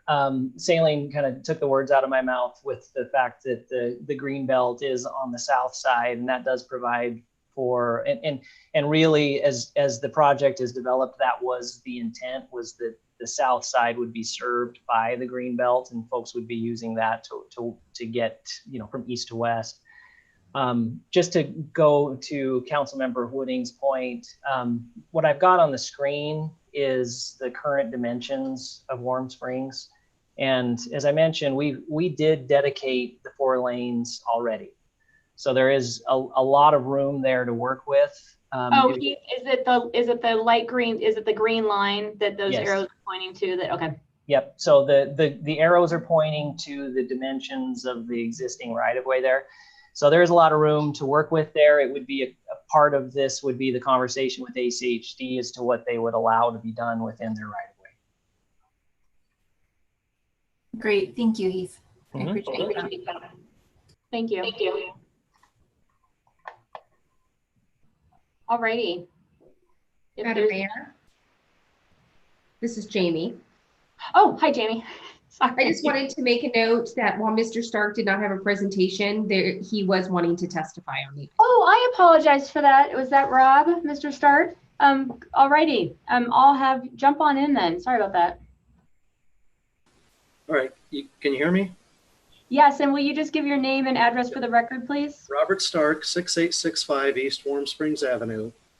Madam Mayor, council members, I support the approval of the preliminary plat and wish to comment on the proposed master street map change. There's going to be no need for extra traffic lanes as the development in the Barber Valley from Eckerd to Highway 21 is built out so the traffic volumes will not increase enough to support the expense of widening the Warm Springs bypass to 5 lanes. The parts of Harris Ranch that have not yet been built have already been accounted for in existing traffic studies that have accounted for this growth. The applicants willing to install the single lane roundabouts in this section at their expense, which would be a great benefit to the Barber Valley community at no taxpayer expense.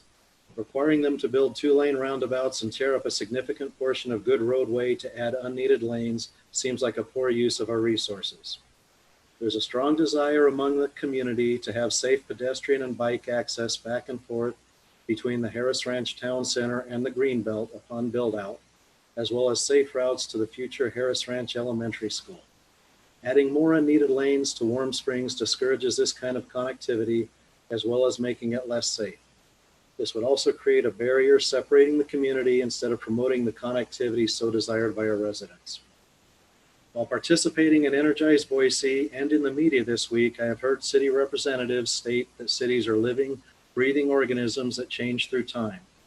Following this line of thought, we should be able to apply current best practices for pedestrian bike connectivity to this development now to improve the connectivity and quality of life in the Barber Valley by moving swiftly to amend SB01 to reflect current realities and practices and build the streetscape properly from the start, instead of kicking the can down the road and spending more tax dollars to make it right later.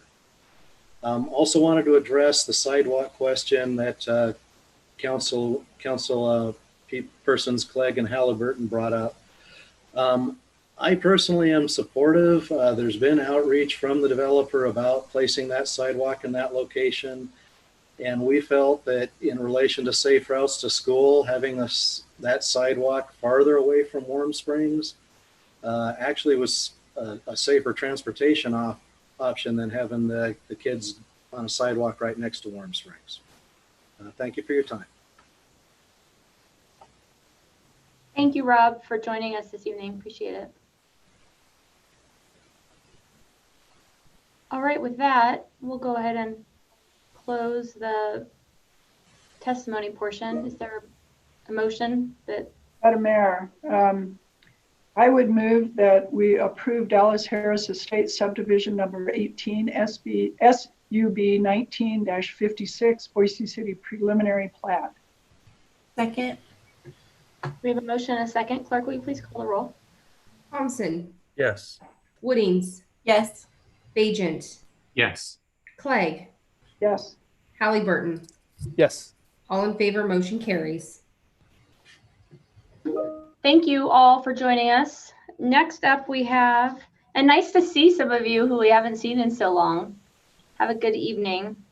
Next we have CAR 20-6. Oh wait, we're in public hearings. We actually need to defer CUP 20-8. Oh, Madam Mayor, sorry about that. Yes, I move that we defer CUP 20-8 to a date certain of August 18th. Second. A motion and a second. Clerk, will you please call the roll? Thompson. Yes. Woodings. Yes. Bajent. Yes. Clegg. Yes. Halliburton. Yes. All in favor, motion carries. Thank you. All right, and now we are at 20-6 CDG acquisitions at 270 East Myrtle Street. And we have Cody with us to present, and then representing the applicant is Deb Nelson, and with two others that might present if needed. And so, Amanda, if you would please move Ms. Nelson to presenter status if she has a screen to share, that save us some time post Cody. Go ahead, Cody. Thank you, Madam Mayor, members of council. This is a request to modify a previously approved development agreement. The property is addressed at 270 East Myrtle Street, which is more generally located on the north side of Myrtle, there between Winco and Whole Foods. Council did approve a rezone of the property from RO, or residential office, to C5, or Central Business District last year. That approval included a standard condition requiring a development agreement be recorded within a year. That deadline is approaching here in a few weeks, and the applicant like a lot of us, is kind of working through a very quickly changing world. They're finalizing negotiations on the property and have asked to extend the deadline for recording that development agreement by 1 year. With no other changes to the project or no changes to any of the other conditions in the agreement, we don't see an apparent reason to deny the extension. So we are recommending approval of the application, which again would extend the deadline to record the development agreement to June 18th of 2021. Thank you.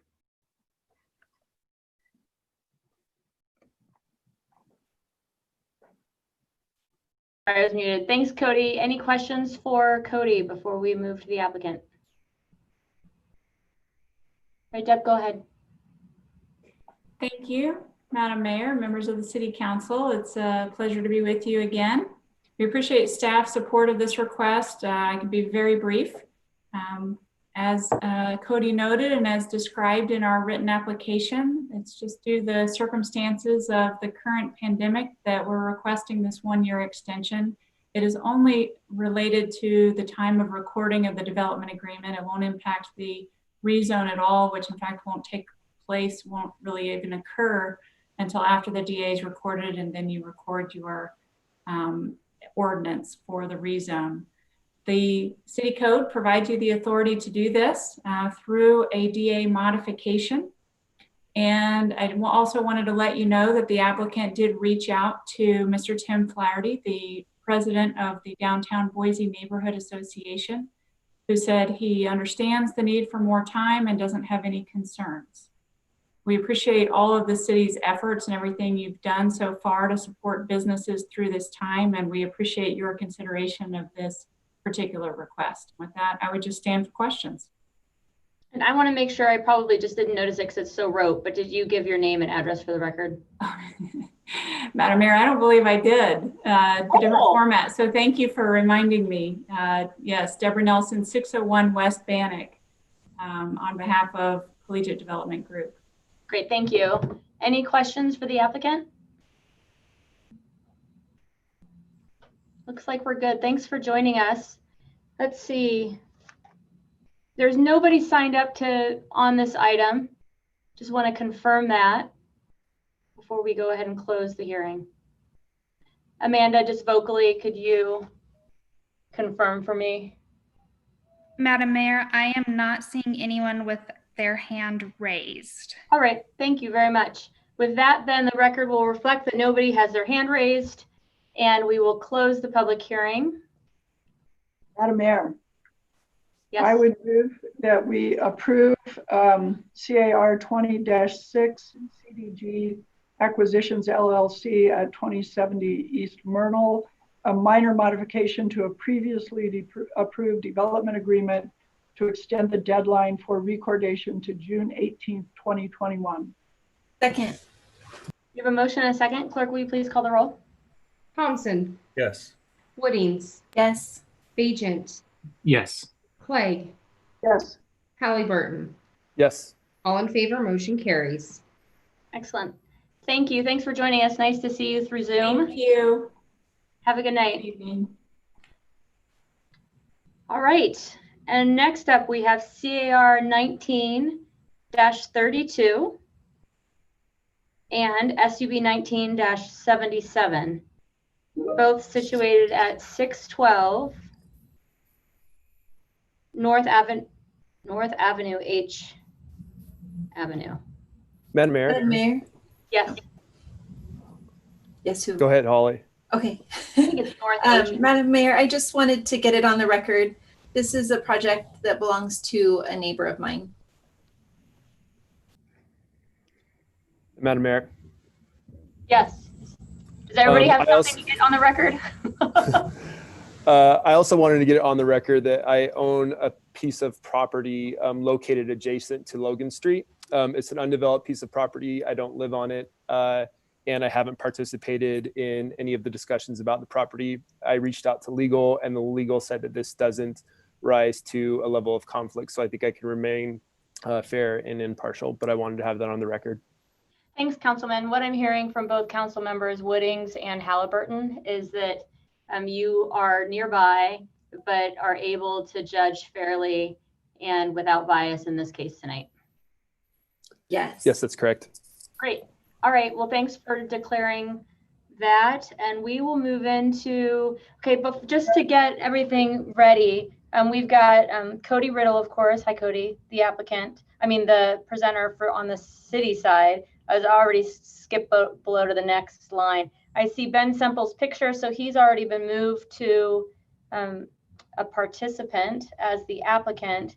And then we have two members of the public, Brian Donesley and Carla Stern, that also I will call you at the appropriate time for your testimony.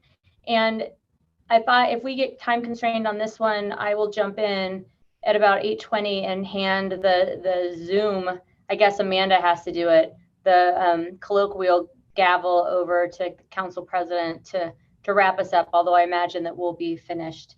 With that, Cody, do you want to kick us off? Oh, you moved on my screen. Now I'm looking at you again. Okay. Sorry, I promise I didn't go anywhere. Welcome back. It's like every now and then people move depending on who's most recently spoken or taken their mute off. So I never quite know where to look. Madam Mayor, members of council, this item includes two applications, a rezone and a preliminary plat. The 1 acre site is located on the northeast corner of Avenue H and Logan Street in the east end, or immediately east of the old armory. The request is to change the zoning of the property from R2 or medium density residential to R3 with design review, multifamily residential with design review. With the change in zoning, the intent is to construct a project that includes 18 attached townhomes. The preliminary plat before you subdivides the property to accommodate the project.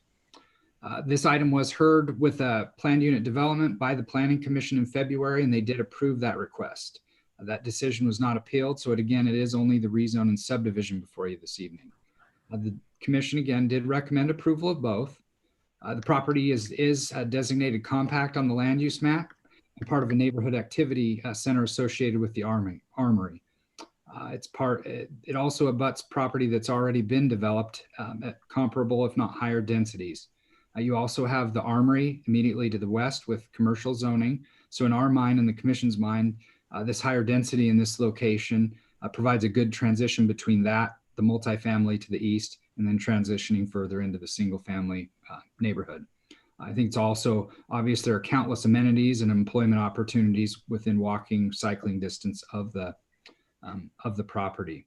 As detailed in your packet, there are a host of comp plan policies that support this request. I'd also note that with the rezone, the design review overlay will be added to the property. That's an important change that overlay doesn't exist today and will ensure the kind of long-term compatibility in our minds with the neighborhood. Moving on to the site plan, or moving on to the subdivision, again, the request is for 18 buildable lots for the attached townhomes. All will be accessed from a private street off of Avenue H. All units will be rear loaded garages with primary facades oriented to the public streets or open space. Each unit has private patios, and the applicant is also proposing a barbecue area and plaza out at the corner that would actually be accessible to the neighborhood as an amenity for both. The applicant is proposing 5-foot detached sidewalks along both streets, and then additional pedestrian connections through the site from Avenue H, and then one into the project to the east. In our minds, this is a really nicely designed subdivision and a great place for additional housing. However, there's probably one drawback to the project in our minds was the removal of a number of, or proposed removal of a number of trees.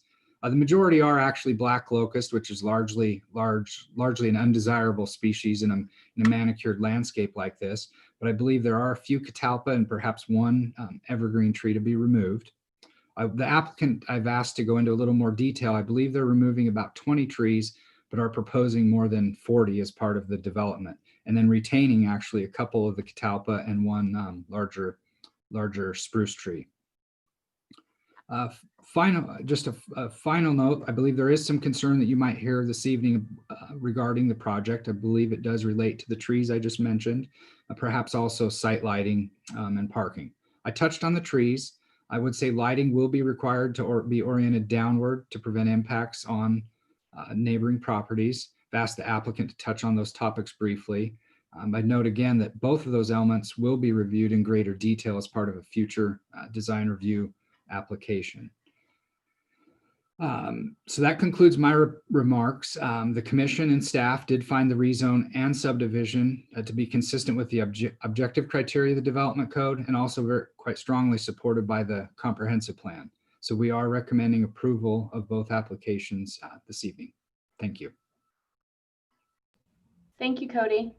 Any questions for the applicant? Madam Mayor. Yes, go ahead.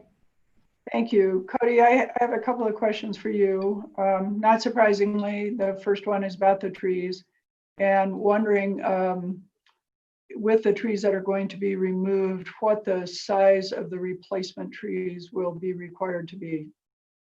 How big will they be as they're planted? Madam Mayor, Councilmember Clegg, the applicant could probably better answer that in their presentation. Generally, with something like this, they're 2 to 2.5 inch caliber trees that they're planting in this situation. Well, and since this is a preliminary plat, I guess we can talk about requiring at least 2.5 inch. Mm-hmm. The second question I have is about the lighting. Again, since it's a preliminary plat, we should be conscious not only of the fact that they should be downward facing, but with the new LED lights, there's also some need to be conscious of both the warmth, the lumens of the light, and some other very technical issues about lighting. I'm assuming that because this is now in a design overlay, it'll go through design review, and they're the ones that could probably address that. Or would it be better that we ask Public Works to look at it? Madam Mayor, Councilmember Clegg, I believe that the site lighting will probably be lighting attached fixtures to the units themselves. Public Works, I noticed, did require a street light at the corner of Logan and Avenue H, and then one up towards the northern edge of the project, which is effectively mid-block. So those are probably the lights that we'd need to give Public Works some direction to really look at, because they're higher and they can be visually imposing. But we could certainly include that as a direction. Even with the ones that are attached with the new LED lights, they can create a pattern and a lumen that's much higher than would be typical for those kind of lights. So let's just be sure and be conscious of that. Thank you.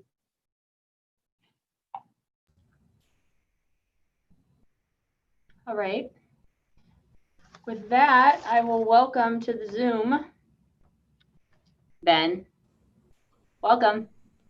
Yes, Madam Mayor, members of the council, Ben Semple, 1014 South LaPointe Street, Suite 3, Boise, Idaho 83706. Cody did a really great job at explaining the project. I'm going to share my screen now also, so that I can hopefully address some of the questions that you had, as well as the public that I've seen some of the comments. Thank you. We can see it. Great. So, as Cody stated, the project site, falls at the intersection of Logan Street and Avenue H, right on the periphery of the East End neighborhood. The new bike skills park is here. Fort Boise is here. Their fire station number 1 is here, as well as the old armory. And then a couple of the developments around here that are similar in density, maybe a little bit higher density. Cody kind of walked you through the site plan. One thing that wasn't, I don't think, reflective of the site plan is we've been talking with ACHD. We are providing a bulb out at the corner of Avenue H and Logan Street. And that is to hopefully promote some slower speeds along this street. Right now, it is currently essentially a rural road section, no curb and gutter or sidewalk on either side. And this street, if you look back here, connects from Reserve down to McKinley, which then turns into Jefferson. we had a meeting. We went to the East End Neighborhood Association board meeting prior to our neighborhood meeting. And then we also, during our neighborhood meeting, heard some feedback from the neighbors that traffic is actually cutting through here to avoid the roundabout out by St. Luke's, which to me doesn't make a lot of sense. But apparently some people don't like that roundabout. So I know that there will probably be some comments about the addition of speed bumps or some other traffic calming. And I think we're amenable to having discussions with ACHD, but the traffic that has been or is apparently speeding through here, I believe is a result of people that don't actually live in this area of town, and it's cut through traffic and not anything that would be associated with the project. And again, I think that with the addition of the bulb out, as well as the ability for on-street parking along here and here on Avenue H, as well as the entire frontage of the property on Logan Street. Everyone knows if you're driving by parked cars, you tend to slow down a little bit more. And then once bike lanes and then the west side of Avenue H is developed, I think it becomes a much more pedestrian friendly environment with some slower speeds, more eyes on the traffic, so people can kind of call out speeders too, hopefully. There was a few images that Cody showed. I'll just run through some. We did a model of this site. Again, this isn't reflective of the bulb out, so this would actually come out a little further here on the corner. 18 townhomes. They're set up in a duplex or triplex style. There's 2 3-unit buildings and then 6 2-unit buildings. They're all 3-story garage load or alley loaded, essentially. They have front yards with some open vision fencing, so they present really nicely to the front and the street. The front doors are actually on the sides of the units here with 5-foot pathways that lead to the units. So between the buildings here are the front doors. These would have theirs on the ends here and here. And then these actually do have front doors on the fronts of them here. These units do, both of these. One of the amenities we're proposing is this plaza on the corner. There's a very large right-of-way of Logan Street, and so there's a lot of essentially already public space out here, and the developer and the owner really wanted to provide a space for not only these residents or the future residents here, but the neighborhood. It's a great place to meet up with your friends if you're going for a hike somewhere up into the foothills. They kind of looked at the Modern Hotel, if you're familiar with their outdoor patio space, as kind of a little inspiration with some raised seating, some planters there, just some informal seating that really promotes community in this area. And not only an amenity for this development, but the overall East End neighborhood. The other more private amenity is interior to the space. I'm going to roll back to the site plan here. So right here, and that includes an outdoor barbecue area, a couple different seating areas, as well as a pedestrian pathway here that connects or could connect to the adjacent condo project. There's currently a solid fence there with no gate. We don't have a formal agreement with them, but looking to have discussions with that condo association to see if they'd be amenable to providing that, because it would allow their residents a connection to Avenue H without having to walk through a parking lot to get out to roads that right now have no sidewalks. So this would provide them that direct connection to sidewalks. This is the view from looking up the private drive from Logan. Again, just another typical facade or elevation of these from the street. What the architect looked at doing is we developed what we are calling a traditional side. It has a mansard roof, more brick, a little more traditional columns, and then a modern side. So each unit has a modern and a traditional side. Trying to pay respect to the East End, one of the older neighborhoods in Boise. as well as a little bit more modern, and also tying into the kind of monolithic structure that is the armory right across the street. So trying to tie in both of those and really enhance that transition from a more commercial and kind of monolithic structures with the armory and the fire station there into the residential. As Cody touched on, there were some public comments about traffic and parking, the density of the project, tree removal and lighting. As Cody stated, all the traffic will come off of a single point. So we're consolidating those points of entry onto Avenue H. We are not and will not propose a connection out to Logan. It just didn't fit in with our plan. On-street parking will be provided on Avenue H and Logan Street with the addition of planter strips and street trees and detached sidewalks, as well as the bulb out at the corner. I talked about this a little bit with the traffic calming effect. The density of this project, we're proposing 18 units on 1.04 acres, and Cody's presentation had this too. We're at 17.31 units per acre, and there's a couple around there that are a little bit higher density. We definitely feel this is appropriate and will be a very positive addition to the neighborhood.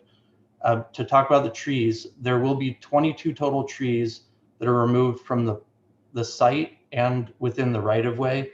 The ones that are coming out of the right-of-way are solely being removed because they conflict with the road frontage improvements that ACHD is requiring for the project.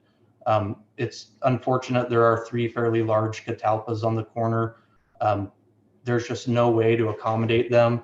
And I believe a catalpa is considered a class 1 tree also. And so they are very unlikely to be approved within a right-of-way unless they're in a very unique situation. With that being said, we are replacing all of the trees that are being removed within the right-of-way, even increasing the number of trees within the right-of-way. This shows you which trees are being removed. These here on the north portion of the site are either black locust or elm, and they've all volunteered and they have grown without maintenance or any care whatsoever. The majority of them have become either severely unhealthy or diseased, or they've become a hazard to the condos, falling branches, potential windstorms. These are the 3 catalpas here that are being removed. And there is one evergreen we're removing on site. It's a larger, I believe it's a cedar, but it is about 2 feet from the foundation of an existing home that has to come out and falls within the envelope of another building, one of the buildings proposed. There are 2 fairly large catalpas at the corner down here that are within the right-of-way that are staying. And then the rest of these are, again, black locust. There is an existing blue spruce on the site that falls in that public space on the corner that we're going to be saving as part of the project. So we're removing, I believe it's 7 trees from the right-of-way, but then we're adding 10 to the right-of-way.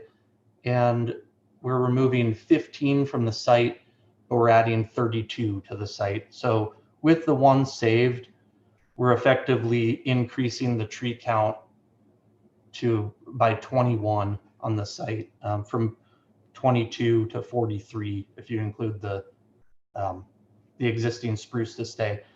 To touch on Councilmember Clegg's comment, we're definitely amenable to requiring 2.5-inch trees as a minimum. And if we can find some locally sourced stuff that's larger, that doesn't, break the bank, just, so to speak, I think that we could find some places for some larger trees on the site too. Talk about lighting. The city public works department did require, as part of the project, a street light at the corner here, as well as at the northwest corner here. This is the entry drive, or an entry drive to the condo project here, as well as the assisted living facility. And then there's no street lights here right now. So it would be, I think, a positive. And obviously we're willing to work with Public Works to determine what type of light, as well as the lighting, anything building mounted on this site.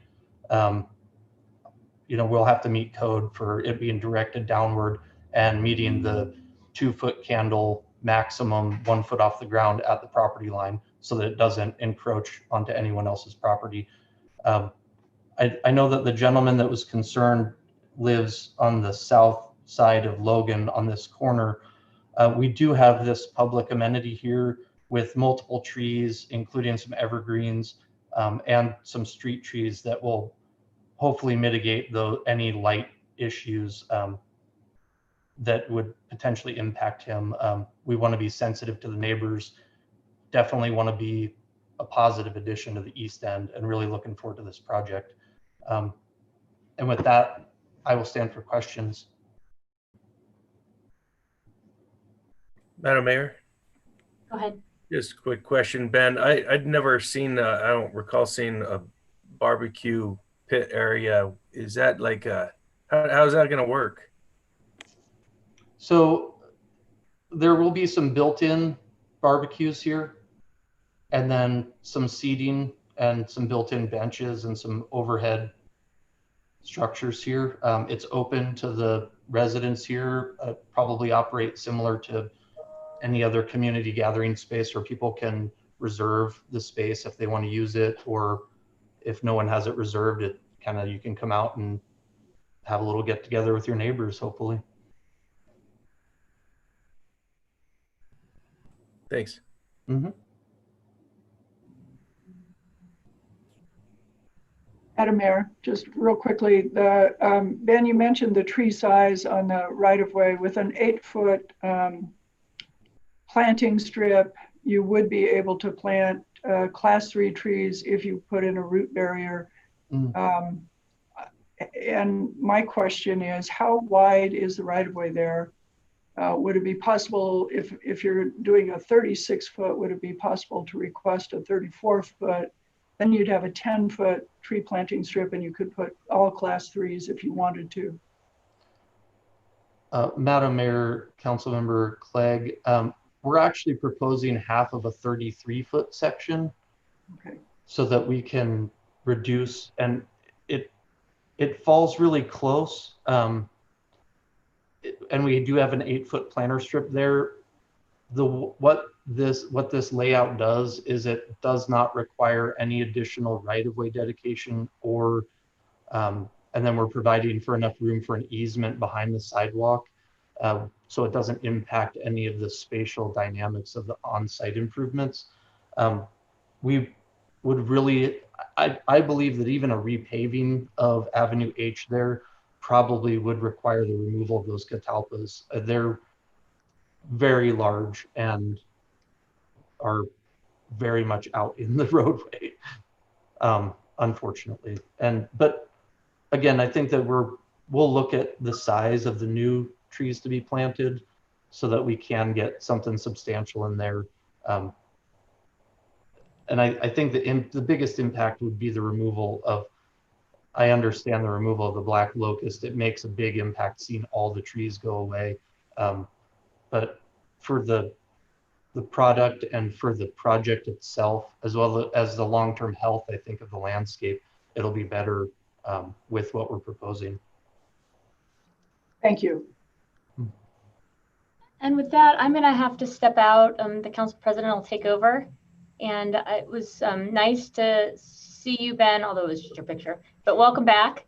And Elaine, from here on out, I'm just going to leave the meeting, and Amanda will help council president to let you know who's here to speak next. Thank you, Madam Mayor. Thank you, everybody. Good to see you. Thank you, Madam Mayor. So Amanda, if you'll just go ahead and unmute yourself when need be, and let me know who is here to testify, or we can also use the chat feature if you're here to testify and you want to chat in that, I think. Again, Amanda, you may have to tell me. Are there any other questions for Ben before we move to public testimony? All right, with that then, we will move to public testimony. And Amanda, maybe you can help me know who is here to testify.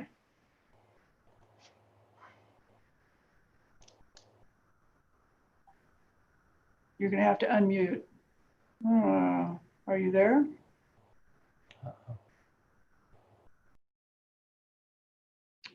Okay, there you go. Thanks. Oh, Amanda's Zoom crashed. So Jamie, if you know who is there to testify until she gets back on, you could lead us through this. Absolutely. I believe that Brian Donnesley is the first person that was signed up to testify this evening. However, I do not have controls to unmute him until Amanda comes back. Oh, okay. It looks like she's back. Are you here, Amanda? Yeah. Thank you. So we're going to ask Brian Donnesley to come forward and testify. So Madam Mayor, so Brian Donnesley and Carlos in advance, and neither are on. Oh, okay. So did they get crashed out too? We don't know. Madam Mayor, I never noticed that they showed up on the attendee list this evening. Oh, okay. Well, okay. With that, then I will ask, is there anyone else who is here who would like to testify? If you would, you can either chat or raise your hand, or Amanda can watch for you. All right, it looks like there is no one else here to testify. With that, I will close the public hearing. And sorry to throw this to you, Council Pro Tem, but what's the pleasure of the council? Madam Mayor, I move that we approve CAR 19-00032 Townhomes on the Ave LLC 612 North Avenue H. Rezone of 1.04 acres from an R2 to an R3D. I would second the motion. We have a motion and a second. Any discussion on the motion? Well, I'd just like to say, I think this looks like a really fine project for this site. Doesn't overly crowd the site, but gets more on it than might have been under the old zoning, and appreciate the particular attention to design, such as the detached sidewalks and the public space. Madam Mayor, I can attest that everyone in our neighborhood is very excited to have sidewalks on this particular site, because this is the way that our kids get to school. So it'll make them a little bit safer as they go about that. That's great. Okay, well, with that then, would the clerk please call the roll? Thompson. Yes. Woodings. Yes. Bajent. Yes. Clegg. Yes. Halliburton. Yes. All in favor, motion carries. Madam Mayor, I move approval of SUB 19-77 Armory Avenue Subdivision, Townhomes on the Ave LLC 612 North Avenue H preliminary plat for a residential subdivision comprised of 18 buildable and 2 common lots on 1.04 acres in a R3D zone. Second. Moved and seconded. Any discussion? Hearing none, would the clerk please call the roll? Thompson. Yes. Woodings. Yes. Bajent. Yes. Clegg. Yes. Halliburton. Yes. All in favor, motion carries. All right, well, thank you. Well, that is everything on the agenda. And with that, I take a motion to adjourn. Madam Mayor, I move that we adjourn. Second. All those in favor? Aye. All right, well, thank you, everyone. Was a great meeting. Really got into some stuff for the first time in a while. So hopefully we will see some of you at the vigil, and others we'll see next week. Good night. Hey, take care, everyone. Thank you.